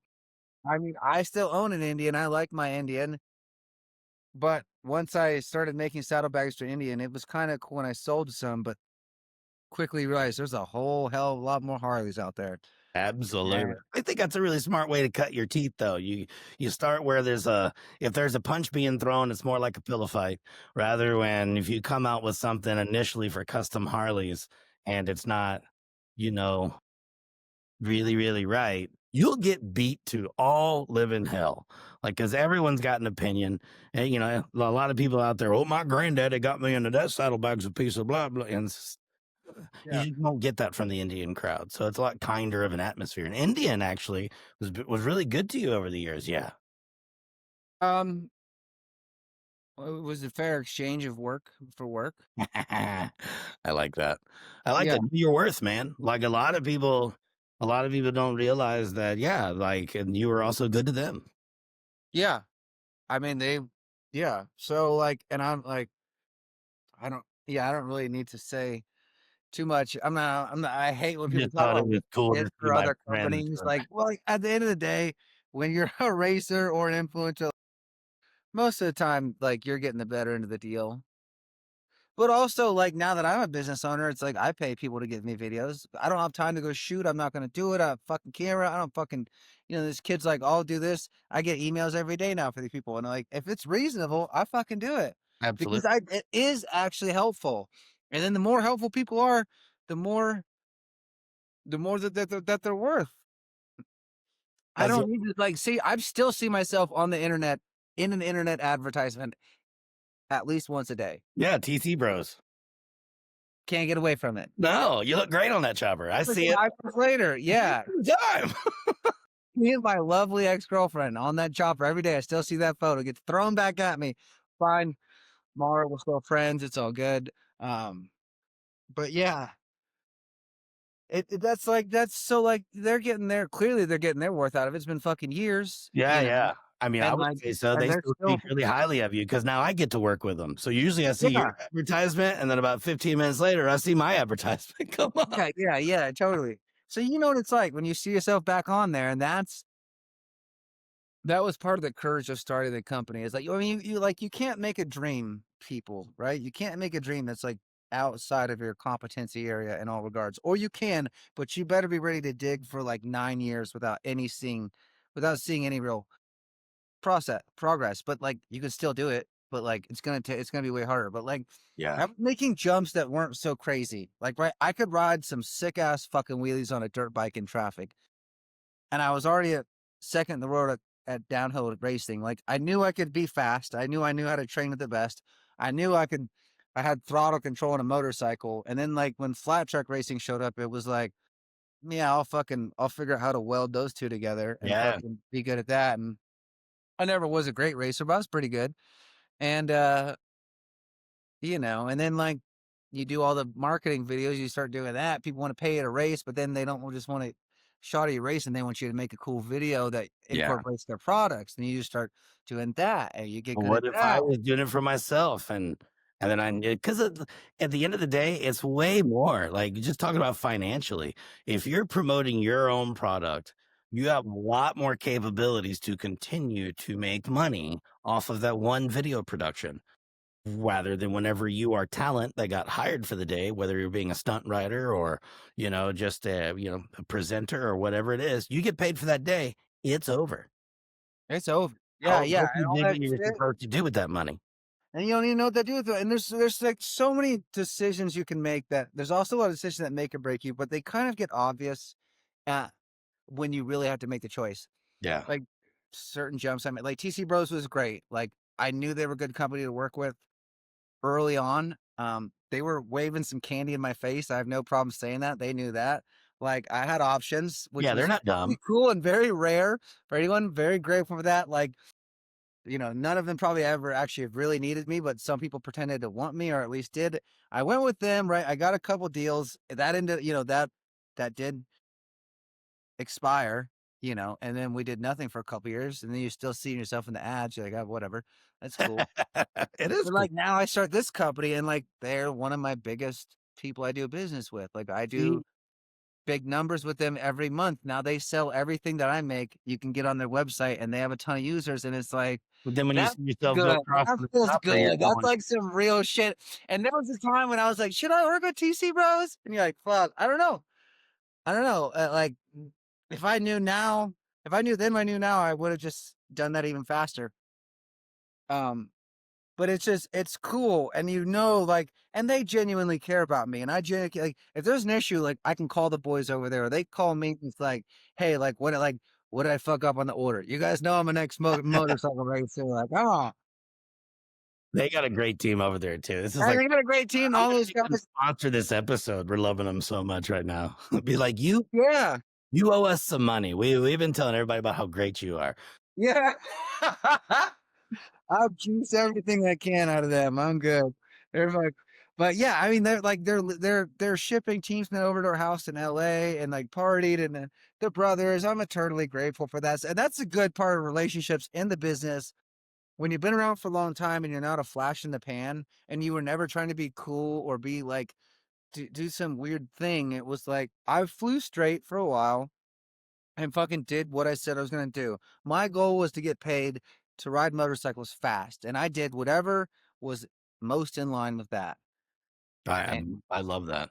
as a yeah, years later down the line, as a byproduct, you start a company and end up doing people with business with people who used to pay you to be cool, and so Yeah, that feels good. and that goes along with too is like is learning about people and like over time like who you want to align with. Like you already you knew them. You'd had a great experience with them in the past. They knew you. They had a great experience with you. We So don't always have great experiences. I They've seen like don't when you talk about being uncool, like have I called TC Bros in a van on the side of the road? I mean, like, fuck. I did it. Yeah. Did it the second time I went in to go film with them. I was just like, bro, so my FXR's got problems. Do you have a gasket? Can you give me a shift shaft and a gasket for my primary, like on day one shooting together? Thanks. Yeah, I had bigger problems than that. That doesn't. You're extra. Yeah, yeah. I actually, I gave a lot, but I require a lot too. Well, And I you didn't at the time looking back, it was like, man, I was a needy little fuck to all those guys. You know, but when you're in it, you're like, I got this thing I'm trying to do. And you're like, oh my God. well, let's face it, it's kind of why they're there. Not just them, but like the Yeah. brand support the hooligans, the racers, the writers. Like And that everyone who's there is because all the big companies that support the motorcycling industry for real. I'm talking the companies you see day in and day out, you know, Russ Brown, TC Bros, Lowbrow, fucking, you know, Built Well, you know, all the cool guys that are down there in the trenches helping out the community. Like those guys they want to sponsor like people that are really doing it and they want to see the scene thrive. So, you know, looking back, I was extra, but at the same time, I was giving 110% of my life bro, you're to fueling that fire. You're just fueling fuel that the fire. fire. And like those companies are making money. And like so I call the emergency, you gotta throw a couple grand at something like and like get me out of where or whatever I am in. Whatever hotel room this is with bars on the windows and really bad service and worse food. This place sucks. Everybody's got a name badge and a shield on. It's weird. Yeah. Like looks like Harley, but it's not. Same but different. I look at FXRP is totally different now. Yeah. He's got the real lights. I love Uh it. Well, you were saying that you had some people that are you get emails all the time from folks that are wanting to help you grow your brand. Like love to see it. what's the best way for those people to help you? For people that are out there going, man, I'd love to be one of those people that's helping fuel the fire. Like how I don't know anything about this. I just know that I can ride motorcycles and I've got a passion for it. So how can I be helpful? Yeah, so for anyone who's trying to get started working with other companies, what I can say is think about what helps them. Of Yeah. course, you're always thinking about what helps you because you're trying to get new saddlebags on your bike or you're trying to get to a race or you want some money to go somewhere. But at least think about in your pitch how to make it sound like you're helping them. Right. You have to satisfy a need. Otherwise, you're just asking for free shit, and that's not helpful. Or you're asking for a discount, and you're not even really going to, they're not going to get their ROI. If you don't have a return on investment, they're not going to return. like, Yeah, it's just a right. terrible look when someone comes and asks you for something without telling you, without clearly having brainstormed about what they're going to do for the company. You have to help them check. You have to help the company you want to work for check a box, right? And Yeah. if you can help them check a box, there's a good chance they'll give you what you want. But you need to show them and articulate that you clearly understand what they're trying to accomplish by doing background research on that company, how they do their marketing, and what they're selling. Then I call fucking that I call that becoming a customer. Like if you want to work with a brand, if I want to work with Speedwell, what's your website? speedwellsupply.com. Speedwellsupply.com. That is my first stop. I need to go through and look at what you offer and what you offer it for and become familiar with your product before I start talking to you about not just the thing I want, but with what your brand does. Is there an about page? Let me read that about page. Like you were saying, like dig into it. Like Yeah. be a customer of theirs before you start going, hey, I'm trying to do this thing and I'd like you to help out. Because a lot of times they're going to ask you what you know about their brand. And if you go, and start picking your nose, well, only thing you're getting out of that conversation is a booger and a wet finger. Like, Yeah, dude, you that's it. gotta do research on business owners, figure out how and why they started their company, then tell it back LinkedIn to them. is huge. What? LinkedIn, like, Oh, it, LinkedIn, yeah, if you can it's find a people there. great, Yeah, I always read about pages, do some homework. if you want to work with a company and figure out why and what they're into, right? There's nothing worse than if someone comes and asks you for something and that you don't even make something for the bike they ride. Like, Right? dude, save your whole fucking email if you didn't No, even send it. I have been guilty of that one time, and I learned my lesson. I was like, boy, that didn't make me look very good. Uh, It happened to you? for a guy his What a reputation. loser. Yeah, it was. Well, I thought you made something for it. I'm like, ooh, I thought you don't make it for the FXR. I just wished you made it for the FXR or whatever. So you started with Indian saddlebags. Now, what do you offer? What's your full line? What's your I got full some for every Harley Davidson now, and I'm pretty much done making Indian stuff. cool? Well, I mean, you got to go where the market is. I mean, that's just how it is. That's a really cool evolution. So you cut your teeth with those bags, and now you've expanded through the Harley Davidson market, and Yeah, now we got Sportster bags. We got M8 bags. We sell a lot of M8 and Dyna bags. We got hard some bags, soft bags. pretty much all hard bags. We have one variant of soft bag that we make that's pretty cool. Um, and we have a bunch of new stuff that's in the prototyping phase right now. Yeah, that's right. We're moving our manufacturing, all of it to America right now in the process. I got a bunch of 3D printers and we got a bunch of shit going on, and it's really hard. That's And not easy. I was about to say that's not easy to do or free. yeah, no, yeah, and people can sum up your business back to you in 2 sentences, and it makes me wanna fucking kill people. 'Cause, like, I've been doing working on this for over a year, and the company's only 3 years old, but business isn't racing. Everything takes a year in business, at least, and I gotta settle in for that long ride and get used to that, which, Yeah. I mean, I was willing to do that when I got in, but I didn't really realize what that mattered or what that meant. Um, it's not like we got to rebuild the transmission this week and go to a race this week. This is not a fucking 2-week plan, bro. There's no instant gratification. There's no instant gratification. You got to slow everything down, make a slow plan, and like let these days go by and stay focused, Trust in the stay process. in the cradle, and like don't let your mind jump to all the other, like don't try to do too much. You know what I Yeah. mean? Trust the process. Like you have one for a reason. And if you don't, that might be a starting point for Yeah, whoever out there is exactly. going, well, I don't have a process. I was like, well, I'll tell you right now, you need a process and you need some routine. Those are the things that are gonna help nurture those positive practices that will lead you Like, toward success. all kinds of stuff. How big things get done, guys. Like reading books, it's like with the rise of the internet is the fall of bookstores, okay? But bookstores have everything you want to know, even for crazy weird bikers like me. You are both crazy and weird. These are facts, actually.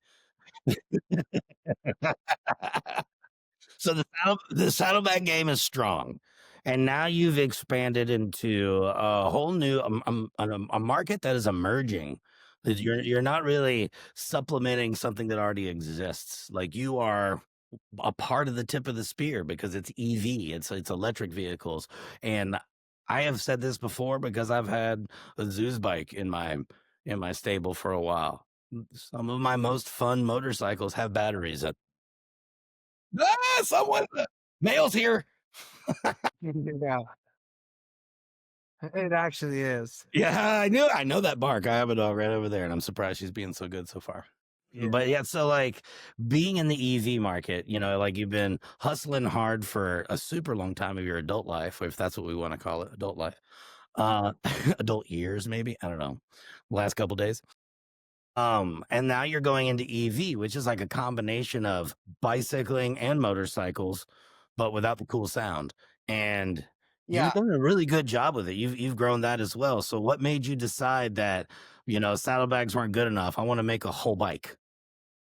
You want to be an OEM. I mean, we all want to design bikes. Everyone wants to be a bike builder. I was never really, I mean, I got invited to old bike barns biker build off 1 year and build a Harley for that. And I remember saying to myself, like, I never want to do this again. Some people think building bikes is cool. I don't. I don't like it. I didn't enjoy it. Nothing fit.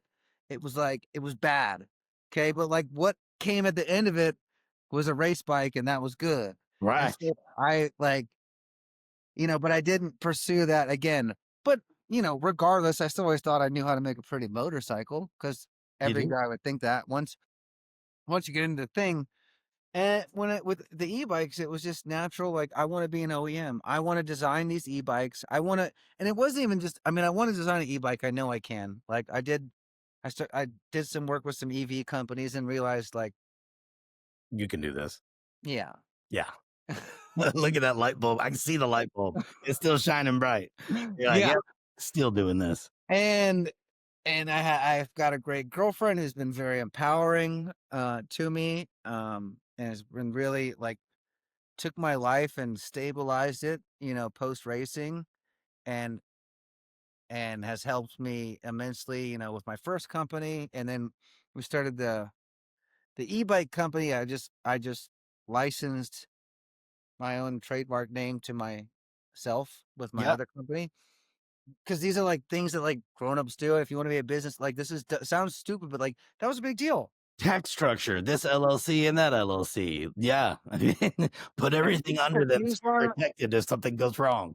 yeah, and you can't fuck on that. Yeah, because yeah, e-bike companies get sued. Like now I make things that people can get hurt or die on, and like that's part That's a of that. real responsibility. That's a real responsibility, and the good side of it is the way I see it is that it's an opportunity to get to foster that landscape of what the EV bikes are going to look like, and like how they perform, and you know expectations and shit.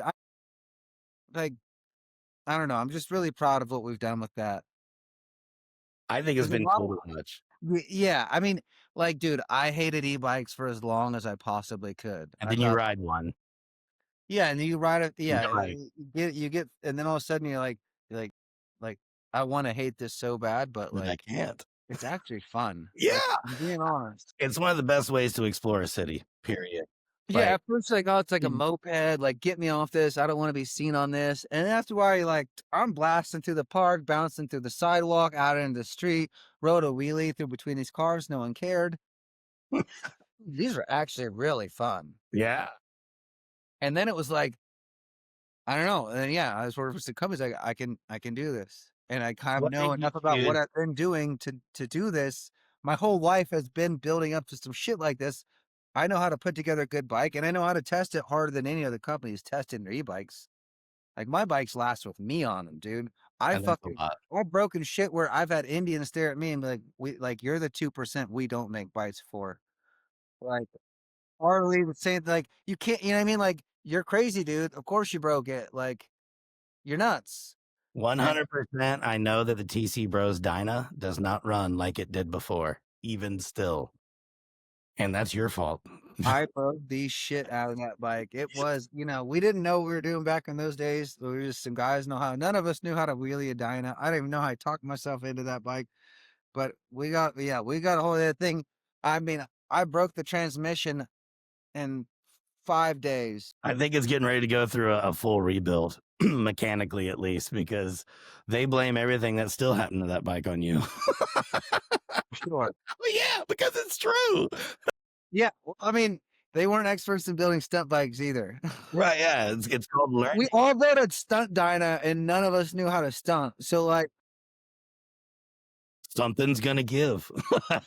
something gave. Yeah. I'll never forget the look of the guy at the transmission shop. Boy, I've been doing this for years. Like, I've never seen one with a hole in it like that. Like, what did you do?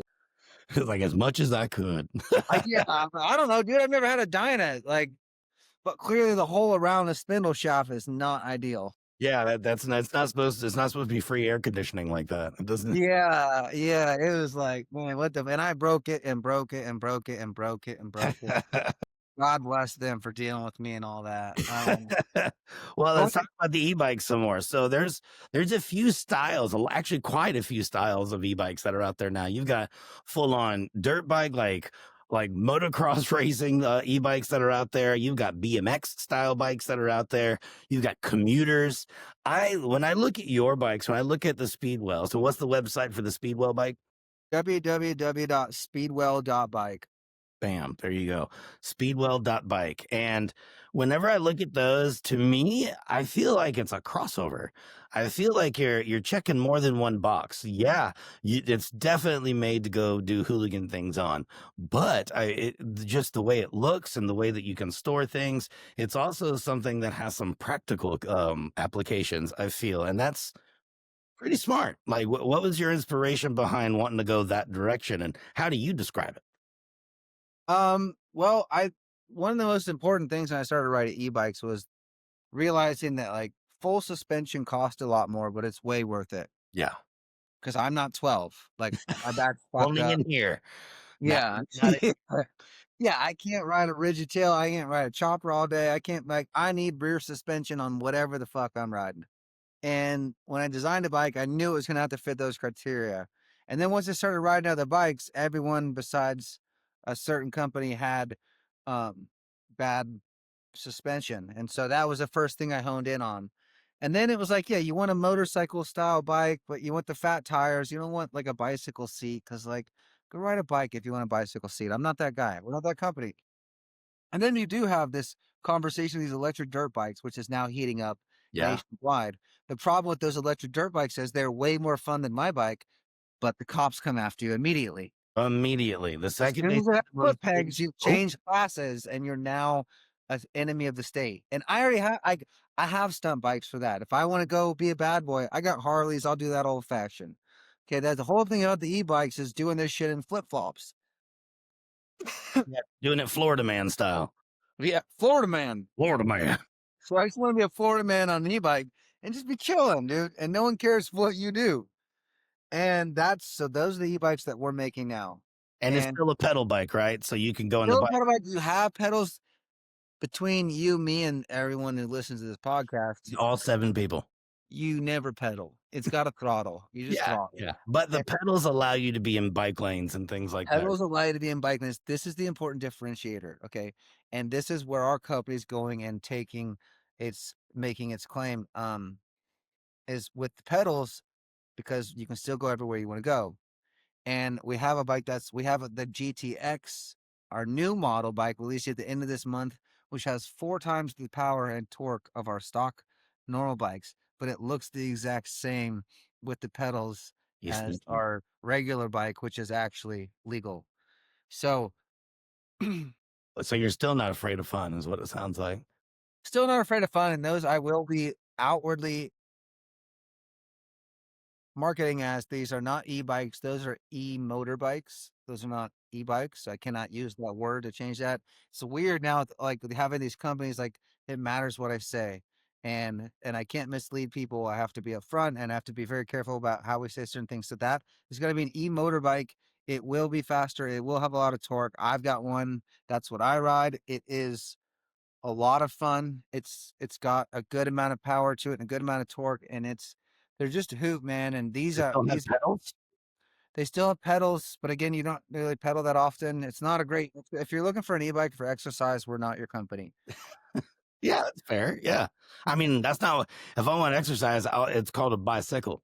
I would get one of Yeah. those for exercise. Like an e-bike is a motorcycle, straight up. It is, but they have 3 moving parts, All right. and they're 80 pounds with the equivalent power of a mini bike. So, like, if you wanna take a pit bike, like, I'm not taking a pit bike anywhere anymore. Pit bikes, I used to have them, they're sweet, but I'm not taking a pit they still weigh 175 pounds, they get No out. gas, they get oil, transmission problems, how's the clutch, how's the motor, how's the carb, how's the Right. battery, all this shit. Fuck that, dude. I got one e-bike that's 90 pounds with the heavy batteries. Throw it in the back of your thing. You can lay it on the side. It can't leak any fluids. It has almost no maintenance. It always runs. As long as you charge it, you got what you need. And 4 horsepower doesn't sound like a lot, but in an 80-pound frame, Plenty. It's plenty. it's it gets you what I call the right amount of trouble. Ah, I like that. I like that. So that comes out later this month, and this is August 20. Those are dropping at the end of this month. In addition to the truckload of bikes we got last week, which is the second truckload of bikes I got this year, which is not bad for my first year of business in the e-bike space. So we're really looking at that. We have going to continue to push and move. I have a bunch of bikes in my head. They will slowly come out over the coming years, but it's really cool to be a true purveyor and in an industry that's hasn't really found itself yet. I love the e-bike industry, the community people, they're nice people. Um, but we're football players showing up at a dance recital and there's nothing anyone can do about it. That a lot. So how are you going to use speedwell.bike to promote the motorcycling world? Because it's kind of a, I mean, it's a great We way for won't. people to get comfortable with that style of operating a machine if We they're not really. will, but unfortunately to the motorcycle world, I don't think people who buy electric bikes will move to motorcycles. I think that's an entirely different person on that end. There's a lot of motorcycle people that will buy our e-bikes as pit bikes to get around. And there is a number of kids that will graduate from electric bikes to an R6 or Sportster or Dyna. Sure. Yeah. I think most of these kids that are going up with it, you got to think about this from an enculturated perspective. Those guys are not used. The kids now that are getting busted by the cops in the e-bike, they have a garage and they're working on their bikes, but they're not changing oil. They don't have they don't have those kind of tools Yeah. They don't or need those to have that know-hows. depth of knowledge either, right? They don't have that depth of knowledge about how to tune a carburetor, how to troubleshoot these issues of that shit. They know how to read a mic. I don't know. They know how to fucking use those tools to fix new e-bikes. I don't know. I'm not. I'm like, Clearly you're not one of them. walk for electronics guy. I'm like, I need horsepower, I need torque, I need it. I know how I need it to feel. I don't know how to make the math and the amps and the voltage work, but this what these kids do know how to do. And a lot of them, as they go up, they're gonna get bigger and better at electric bikes and or electric motorcycles. And that's where I see it coming. I do not like, for the record, I do not like electric motorcycles on the street. I don't think it's that cool. Um, in the off-road space, just like our e-bikes, I think it's very interesting what we're seeing. Is very interesting at the rate of growth in that space is really cool, and we are on the forefront already in year one. We're jumping in. A lot of people are going in and out of business right now. That's okay. That doesn't worry me. I have a good game plan. I've got good people involved on this, and I know too much about the motorcycle industry to fail. And besides, I don't quit. You can knock me down, but you can't knock me out. So Yeah. bring it on, motherfucker. Been punched before. It ain't nothing but five knuckles. Let's go. Yeah, dude. It's like, yep.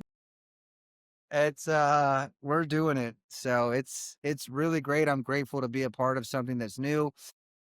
When I look back at my grandpa or great grandpa, Yeah. and when the motorcycle was first invented and Harley got cool in like 1917, right? They were cowboys in Montana and they were fighting the Indian wars and killing bison and doing all kinds of shit on horseback. And I'm sure a lot of them saw the motorcycle show up and thought, fuck that. Like, I'm not buying tools, and that's not even an animal, and that ain't even wild. You know, we ride stallions, we break horses. And one of my great grandpa was like, fuck that, I'll buy a motorcycle. And I keep this photo of him, and it's in 1917 with the original OG JD Harley twin cylinder, simple belt drive motorcycle or whatever it is. Leather belt drive. I think it was a leather belt drive. Yeah. That might have been the model before. I don't know. My super early Harley history is not admittingly on point. Well, luckily that's not your job, so it's okay. Yeah, yeah. Yeah, fuck I it. don't care. I can look it up just like everybody else. Yeah. So here's the deal. Great grandpa went for the new thing. And when I look back and people look back on me, they must say I held on to the Harley as it what I believe has an unfortunate future ahead of it, or did I did I latch onto the new? And I did. I went for the new. These e-bikes it's a growing segment at an insane rate. That's Yeah. not what I'm seeing in the V twin space. It's like good, bad, or indifferent. These are just what I'm objectively observing as one guy and moving accordingly. Dig it. I dig it. And I want to touch on some of the fresh news in the V twin industry that's just come out the last couple of days with leadership. here in a little bit, and maybe we can talk about it, maybe we won't. But what I want to know is, so you are starting to move all your manufacturing here to the US, which is a big move. How many countries are you currently selling to? Are you, right now based in the US, only selling domestically? Do you have plans to expand to other markets? We ship a lot to pretty much like I got an order yesterday from a guy in Singapore. How cool is that? You ever been to Singapore? No, It is no, there's these rad. people in Thailand that buy my saddlebags. Like so, they I see them come in, and then Thailand is also amazing. You need to go. It's called a business expense. You can write it off. I got to go to Thailand, meet my customer, also spend $8 on surf and turf while I'm there.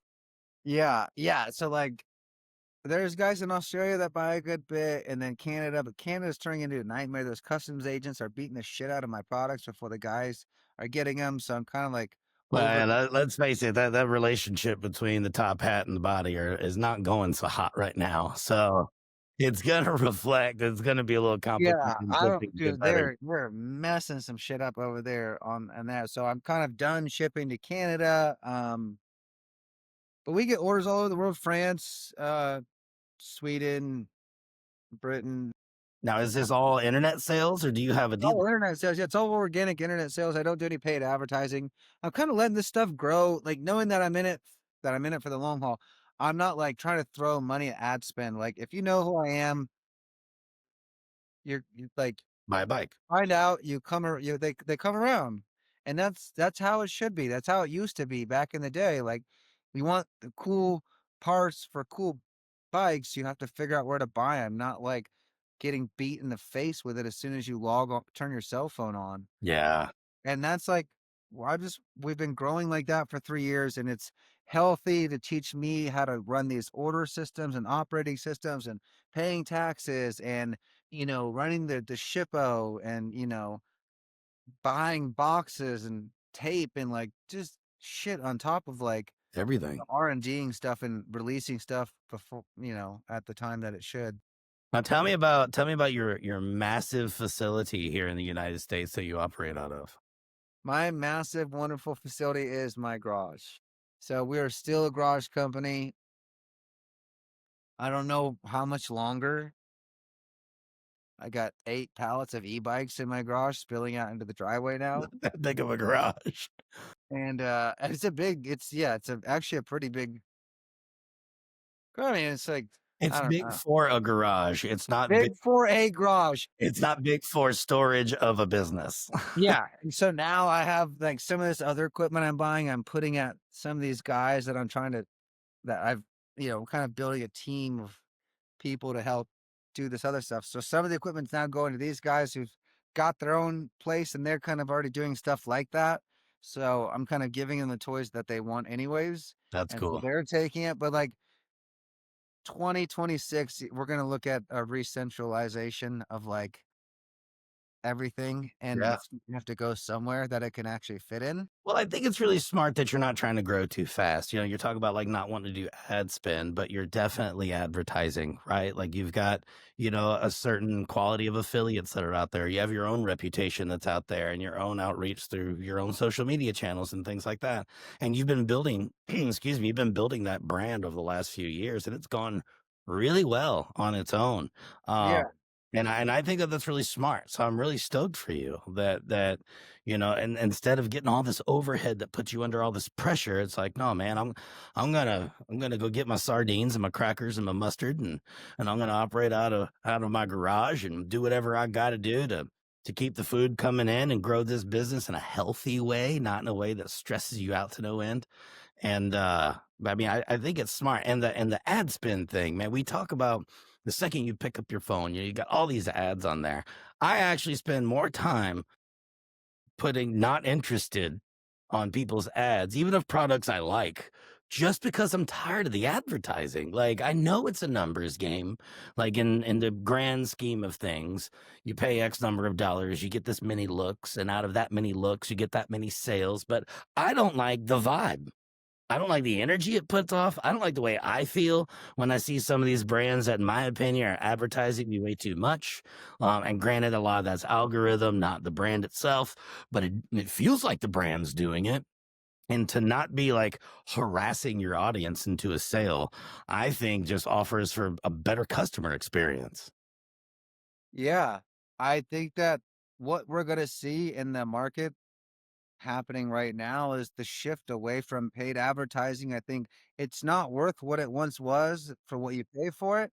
And consumers don't want to get beat over the head with a video, even if it's for some shit they want now. We Right. are all training ourselves, just like we talked about earlier. You're training for the person you're going to become. Well, we're all training ourselves now to just shut down whenever you see an ad. I don't care what the ad is. I don't care what the ad is. I'm shutting down until it's over. Let's get nostalgic here. Do you remember when you're a kid and you're watching television, Super Bowl, and an ad comes on and you're watching the damn thing because you're interested and it's entertaining? And like the commercials are doing their job, they're grabbing your attention. Like either you're the one that's going to go swap the chips out for some fresh chips before the show or the game comes back on, or you're engaged in that commercial. Now, like I'm not engaged in commercials at all, whether I'm streaming at night on the interwebs, for any of the streaming services that are out there. Now they all have paid ads. So I'm paying a subscription and I've got to watch your ads. Like that's if I have ads, what the hell am I paying for? You're getting paid already. Of course, it's a racket, but it turns me off like completely. And now they want you to select which ad experience you like to have. I'm like, is there one where I can select no ad experience? Because you're rude. It completely turns me off. Whenever I see some of these ads, I'm like, oh, there's an F. I don't retain anything. I don't see it because it's coming all directions now. And it's just like, for me, it's not stimulating. And I know for a lot of people it is. Maybe it's because we grew up analog and now we live digital. And for all the people that are getting all their dopamine hit from all of these ads and stuff started digital and are currently digital, that could be the difference. I don't know. But it turns me off in like such a major way. And it kind of ruins my experience, whether it be streaming or scrolling, one or the other. And to Yeah. not be doing that is great. Like, I don't wanna do that. Like, I'm getting ready to start, pushing heavy into marketing my voiceover business and my on-camera personality business with, like, the explainer videos and all that kinda stuff. But I have 0 interest in browbeating the universe until something falls out of that tree. It's like, how about I plant a seed? Instead Yeah. of, like, shaking the shit out of the tree that's already there, how about I plant a seed and actually grow something? Because what you're cultivating is a very, potentially loyal customer base because they wanna be there. You're not browbeating them. They're doing business with you because they like you. And, I mean, that's a big deal. People do business with people they like, and Hey, sometimes they do it's business true. with, all these ads coming, but that's not a good feeling. It's not. No, we're witnessing the death of cool. And it's Yeah. Ooh. somehow views are now substituting credibility. And it's like no one is saying anything about it. And it's just kind of happening. And these ads are trying to get your attention through very odd strategy. And, they're sending weird messages and doing weird things. And people with their own personal videos are doing that. And it's just everyone's becoming slowly becoming aware and just kind of like they're not into it. And yeah, dude, forget about it, man. I'm not like there's cool stuff and there's not cool stuff. Yeah. And like, All this user generated content from people that don't know what they're talking about. Like, it's one thing if I'm out there talking about this microphone or this motorcycle I rode for X number of miles. It's another thing for someone to just be like, "Oh, this is the thing I got to sell today." No, I don't ride motorcycles, but I'll go ahead and talk about it. Like, yeah, huh? Well, how about just like think about what you like and promote that. If that's like the business in you're in is selling things, and sell something that you actually know about or have experience with. And if you don't and you want to sell it, go get the experience. Don't cheapen the whole thing just by going, well, I can sell a car. It's like, well, can you drive one? Well, not well. Well, how about go learn? Then you can actually speak to what you're trying to sell, whether it be a program or a product. yeah. So like that's what's cool about that's the flip side of that is what's really cool is that small never in the world have we seen the ability for so many small fries like me to get a chance to compete in the arenas that we're in.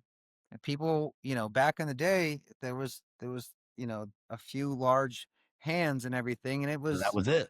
that was it. Yeah. And so with the ability of micro creators, we're seeing this. There's a lot of there's a lot of room for small little multi-million dollar companies to exist up against the giants.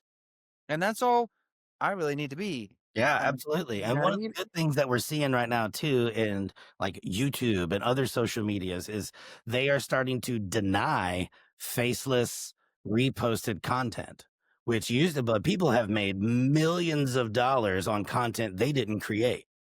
Just Yeah. copy paste to a faceless channel and it just scrolls because people leave it on in the background and they make a whole bunch of money. Well, now that's changing. Like you were saying before, it's changing again to where you get these smaller people who have the ability because the internet is everywhere. It's in your pocket every moment of the day or in your glasses now. I mean, like it's everywhere.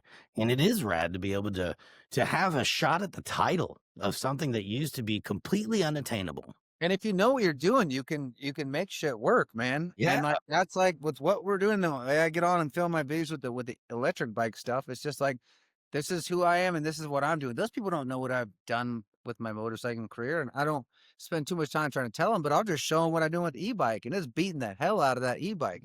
It's doing more than what anyone else is going to do with that e-bike. I need to ride one of those things. Yeah, they're a hoot. They're so fun, and like that's if you tell people the story of what you're doing honest and upfront, like that's how you build a long-lasting, um, relationship and business, in my opinion.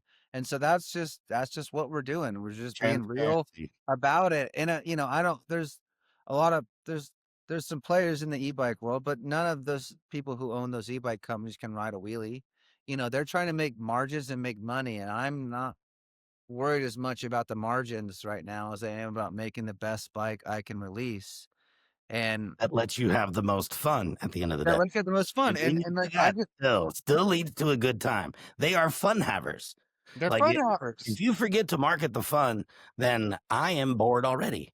Like, I Yeah. don't give a rip. "Oh, look, this e-bike does that. I just parked here. It saves the this and that and the other." I'm like, "Well, that's awesome. Is it fun?" Yeah, and you can see when you see these people using influencers in this young space where people are like you can see what they're hiding Yeah. and stuff if you know what you're looking for. And then like I just make videos about me R&D in these things and be like, I don't know what you need out of your brakes, but I'm trying to ride a 20-foot stoppie into the stoplight. You know what I mean? And I don't know what you need about your back brakes, but I like to ride a wheelie for a half mile. And I don't want the brake to fade. I want it to feel good. And I want it to be plush. I want it to be smooth braking. And if I pull really hard, I want it to lock up, but not too soon. And like this is me utilizing that. Like Yeah, and all of that. stopping, you might this you probably are great brakes for you also. You know what I mean? Like Yeah, chances are. chances are, what kind of shocks do you put on your e-bike? Like, this isn't some random here's me jumping it. Yeah. It's like, this is what it looks like when I romp on this thing. Transparency is huge to me, like, with any kind of a brand, like, so I don't remember when Revzilla started, but we all remember when those videos came out that suddenly taught you things. They weren't just regurgitation of predetermined marketing material that the brand of the product that this presenter is showing us is just, vomiting back out there. It like for one of the first times through video production, I felt informed when I made that purchase because they were transparent about what it's good at and what it might need some help at doing and this, that, and the other. And it's a great way to sell something. It's like being transparent instead of, and part of why I've had some changes in my life recently is I can't stand with people that do that. And if you're not willing to be transparent, then and you're more apt to hide something, then you're not being as honest as you can be. There's one thing, honesty isn't just telling the truth, it's being forthcoming. Like that's Yeah. honest. Coming forward with it. I may not have asked you the question that leads to the true answer, but you know what the true answer is. So give me the full story. Give me the whole thing. It's okay if it's not perfect. If it's perfect, it's probably boring anyways. Yeah.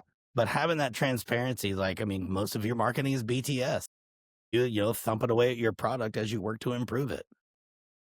Is there better marketing between that and racing? I don't know if there's better marketing out there for a product. Well, yeah, just like the quality of the video shoot and then the ad spend and what you can yield behind it. I mean, for those big guys that want to spend the thousands of dollars a day they do. That's great, and that's fine, and, we might even do that one day too, I don't know, but I'm not there with what we're launching, what we're doing. It's cool. I didn't think I'd sell the first truckload of bikes in a year. I didn't know how long it'd take to sell them, but I knew I was gonna be patient, that I wanted to be in this space, and that I was gonna continue to design really good e-bikes. And now you've got 2 trucks. Huh? And now you've got 2 trucks. Yeah, and so we got the next load of bikes, and then we got, some more shit getting made right now, and it's like, that's cool. That's cool too, you know? Well, we both know that this awesome event that our friend Roland Sands throws every year in October called Moto Beach Classic is coming. Have you thought Yeah. about reaching out to them and having a spec class heat? Yeah, I'd have to give him a bunch of bikes, but, so no. But I definitely think we're gonna go there now that you brought that up. I'm gonna call Roland and ask. Um, the Super Hooligan Race Series is one of the best races of the year. Now, I would say that that is the best race of the year. Sorry. Whew. Oh yeah, Now I would say that is the best race of the year for hooligans. It's the best race of the year for hooligans. For I feel hooligan like it's racing, a true hooligan race too. it's Like just like, it takes all comers. CMMR isn't doing their hooligan race or they're doing a woods one, but for hooligan flat track, this is the place to be. Um, Roland's always put on good for the community, so I'm excited to go back there. This time as a vendor. Last year I went with the Saddlebag Company. We set up a booth. It was the first time I'd ever gone to a hooligan race and not raced, and it felt weird. I was like, "Fuck, what is happening to my My life?" role has changed. This is odd. This dress doesn't fit the same anymore, but I still Yeah, look good. uh, yeah, dude. So like, oh man, but it's cool. I like the seasons of life. That's an important part of changing and growing and evolving too, is understanding and accepting where we are in the map. And like, okay, like I don't get to be that guy now, and that's okay. Like I'm All building right, something that there's a has, different guy you do get to be. yeah, and like that's what I'm attaching myself to, and like there was a time for mourning the death of my racing career and that identity, but it was really pretty short. I didn't care that much because I Yeah. got so banged up doing that anyway. But I mean, but it was, it takes time. When we get good at things, we come to identify that as ourself, and so naturally, when you change to something new, like there's an element of that. There was a period when Speedwell wasn't worth the company had just started. It really wasn't worth mentioning to me, and I sold my race bike, so I didn't have that. And it's kind of like I'm That's a just moment. eating. That's a moment though, bro. That's a moment when you're in And the that gap when in you're your in there. stable of, oh, that's a moment. That's a moment, right? So that was awkward there. You're like, I'm just whatever. People try to hype. Oh, he's a motorcycle. I'm like, I don't fucking race no motorcycles anymore. Like, stop it. Like, just let it suck. No, I'm grateful to have started these companies. A lot of people quit racing or whatever, and they don't do And anything for that's it. Yeah. sure. Like, Yeah, and uh, that's not the kind of life I'm willing to live. well, I But mean, and there's other people to look up to in that light in our community that way. Roland Sands is one of them. He stopped racing, but he didn't stop thriving. He just took a left instead of a right. Or I guess in this case, a right instead of a right instead of the left. Yeah, left. I yeah, do know what I'm talking about. I swear. I just realized I was making a racing reference. Carrie Hart, same way, like, yeah, he still races and stuff like that, but not like how he got his name. And so he's created a whole brand around himself so that he can continue to thrive and influence, not be an influencer, but truly influence the community that, he's been surrounded by most of his adult life. And like, I love that. Like, just because this one chapter is closed doesn't mean you got to go buy a boat. Like, you yeah, you can still be in the room. There's a way. You just got to find out where you fit, and you only find that out by fucking around and poking this bear and poking that bear and making a choice and sticking to it and being patient. yeah. And I think that's cool. And what you see, like a lot of those dudes that are like have long-term success are also people that don't seek happiness all the time. They seek general contentment, right? Like they are generally content with the person they have been, the person they are, and the person they're becoming. Yeah. They don't Even need if they, validation. right? They Do you are want who they are. They know who they are at this point in their life. I don't need you to validate what I've done or what I'm doing. Like it's not for the likes, it's not for the shares. It's because this is who I am, and I'm going to move forward with that. yeah, like Roland's trying to have fun and still be, still be the person he's been, and he enjoys being, someone who's now in a position to give back to the racing community. I don't even know, maybe that event makes a ton of money, maybe it makes none at all. Um, I, but I he's I committed. think that love it. I think that event is mostly for the love. I mean, I hope he makes some money off of it. There's a lot of work that goes into it, and it's a Well, but skeleton yeah, the crew to city make, right? permitting, I mean, from two small time entrepreneurs, what I can say is it's not easy to do, No, right? You got a lot of people that come together to put that on. And does he need to do it? Absolutely not. Then no why does he do it? passion, Passion. passion. And like that's the thing that's cool about having passion, finding passion. If you don't have passion, people go out and keep trying things until you get something that you're passionate about, because that's the most important thing in life is to get that passion, and that will fuel the fire of whatever thing you're trying to accomplish. You'll never have to question why you're doing something if you truly love doing it. And that's why I have no problem doing what I'm doing. Yeah. Bro, I usually ask her like, "What else would you have to say? What do we leave you with?" And you just left us with it. Passion. Yeah, keep that in your heart and just move forward and know and to thine own self be true. Rock your way. Read a book. Apparently, all the If stuff. you don't have it, don't worry. Keep trying stuff. You Yeah. don't need like my mom is 64, 65. She still can't find her passion, but she's still trying pickleball. And she went and rented, did the driving school at Mid Ohio last weekend and got out on the racetrack at Mid Ohio in some Volkswagen. And she's looking for it. She'll find it. And you can have passion about more than one thing. So just because you Yeah. passion, like, I don't know, I mean, literally fuck around and find out is like one of my favorite phrases because it's the only way you learn, it's the only way you grow, and it's the only way you experience the full spectrum of life or have any hope to do so. And I mean, I have that's what one of my passions is to go do more. Like when I joined the Navy, it wasn't only because I wanted to serve my country, it's because I wanted to go see the world. And I didn't know Yeah. how to do that on my own. I don't know if I went and committed to sign this paper and raise my right hand a couple of times, I can go see the world and make my own choices and my own opinion on what the world is actually about and what people are like in places that aren't here. And like that's my passion. Like I want to continue to dive into life's experiences, and I'm really excited. Dude, this has been such a good talk. This has been really great. Thank you so much for taking all this time to sit down with me, and let's run the gambit again. Where can we find all things Speedwell, including social media? Start with your websites.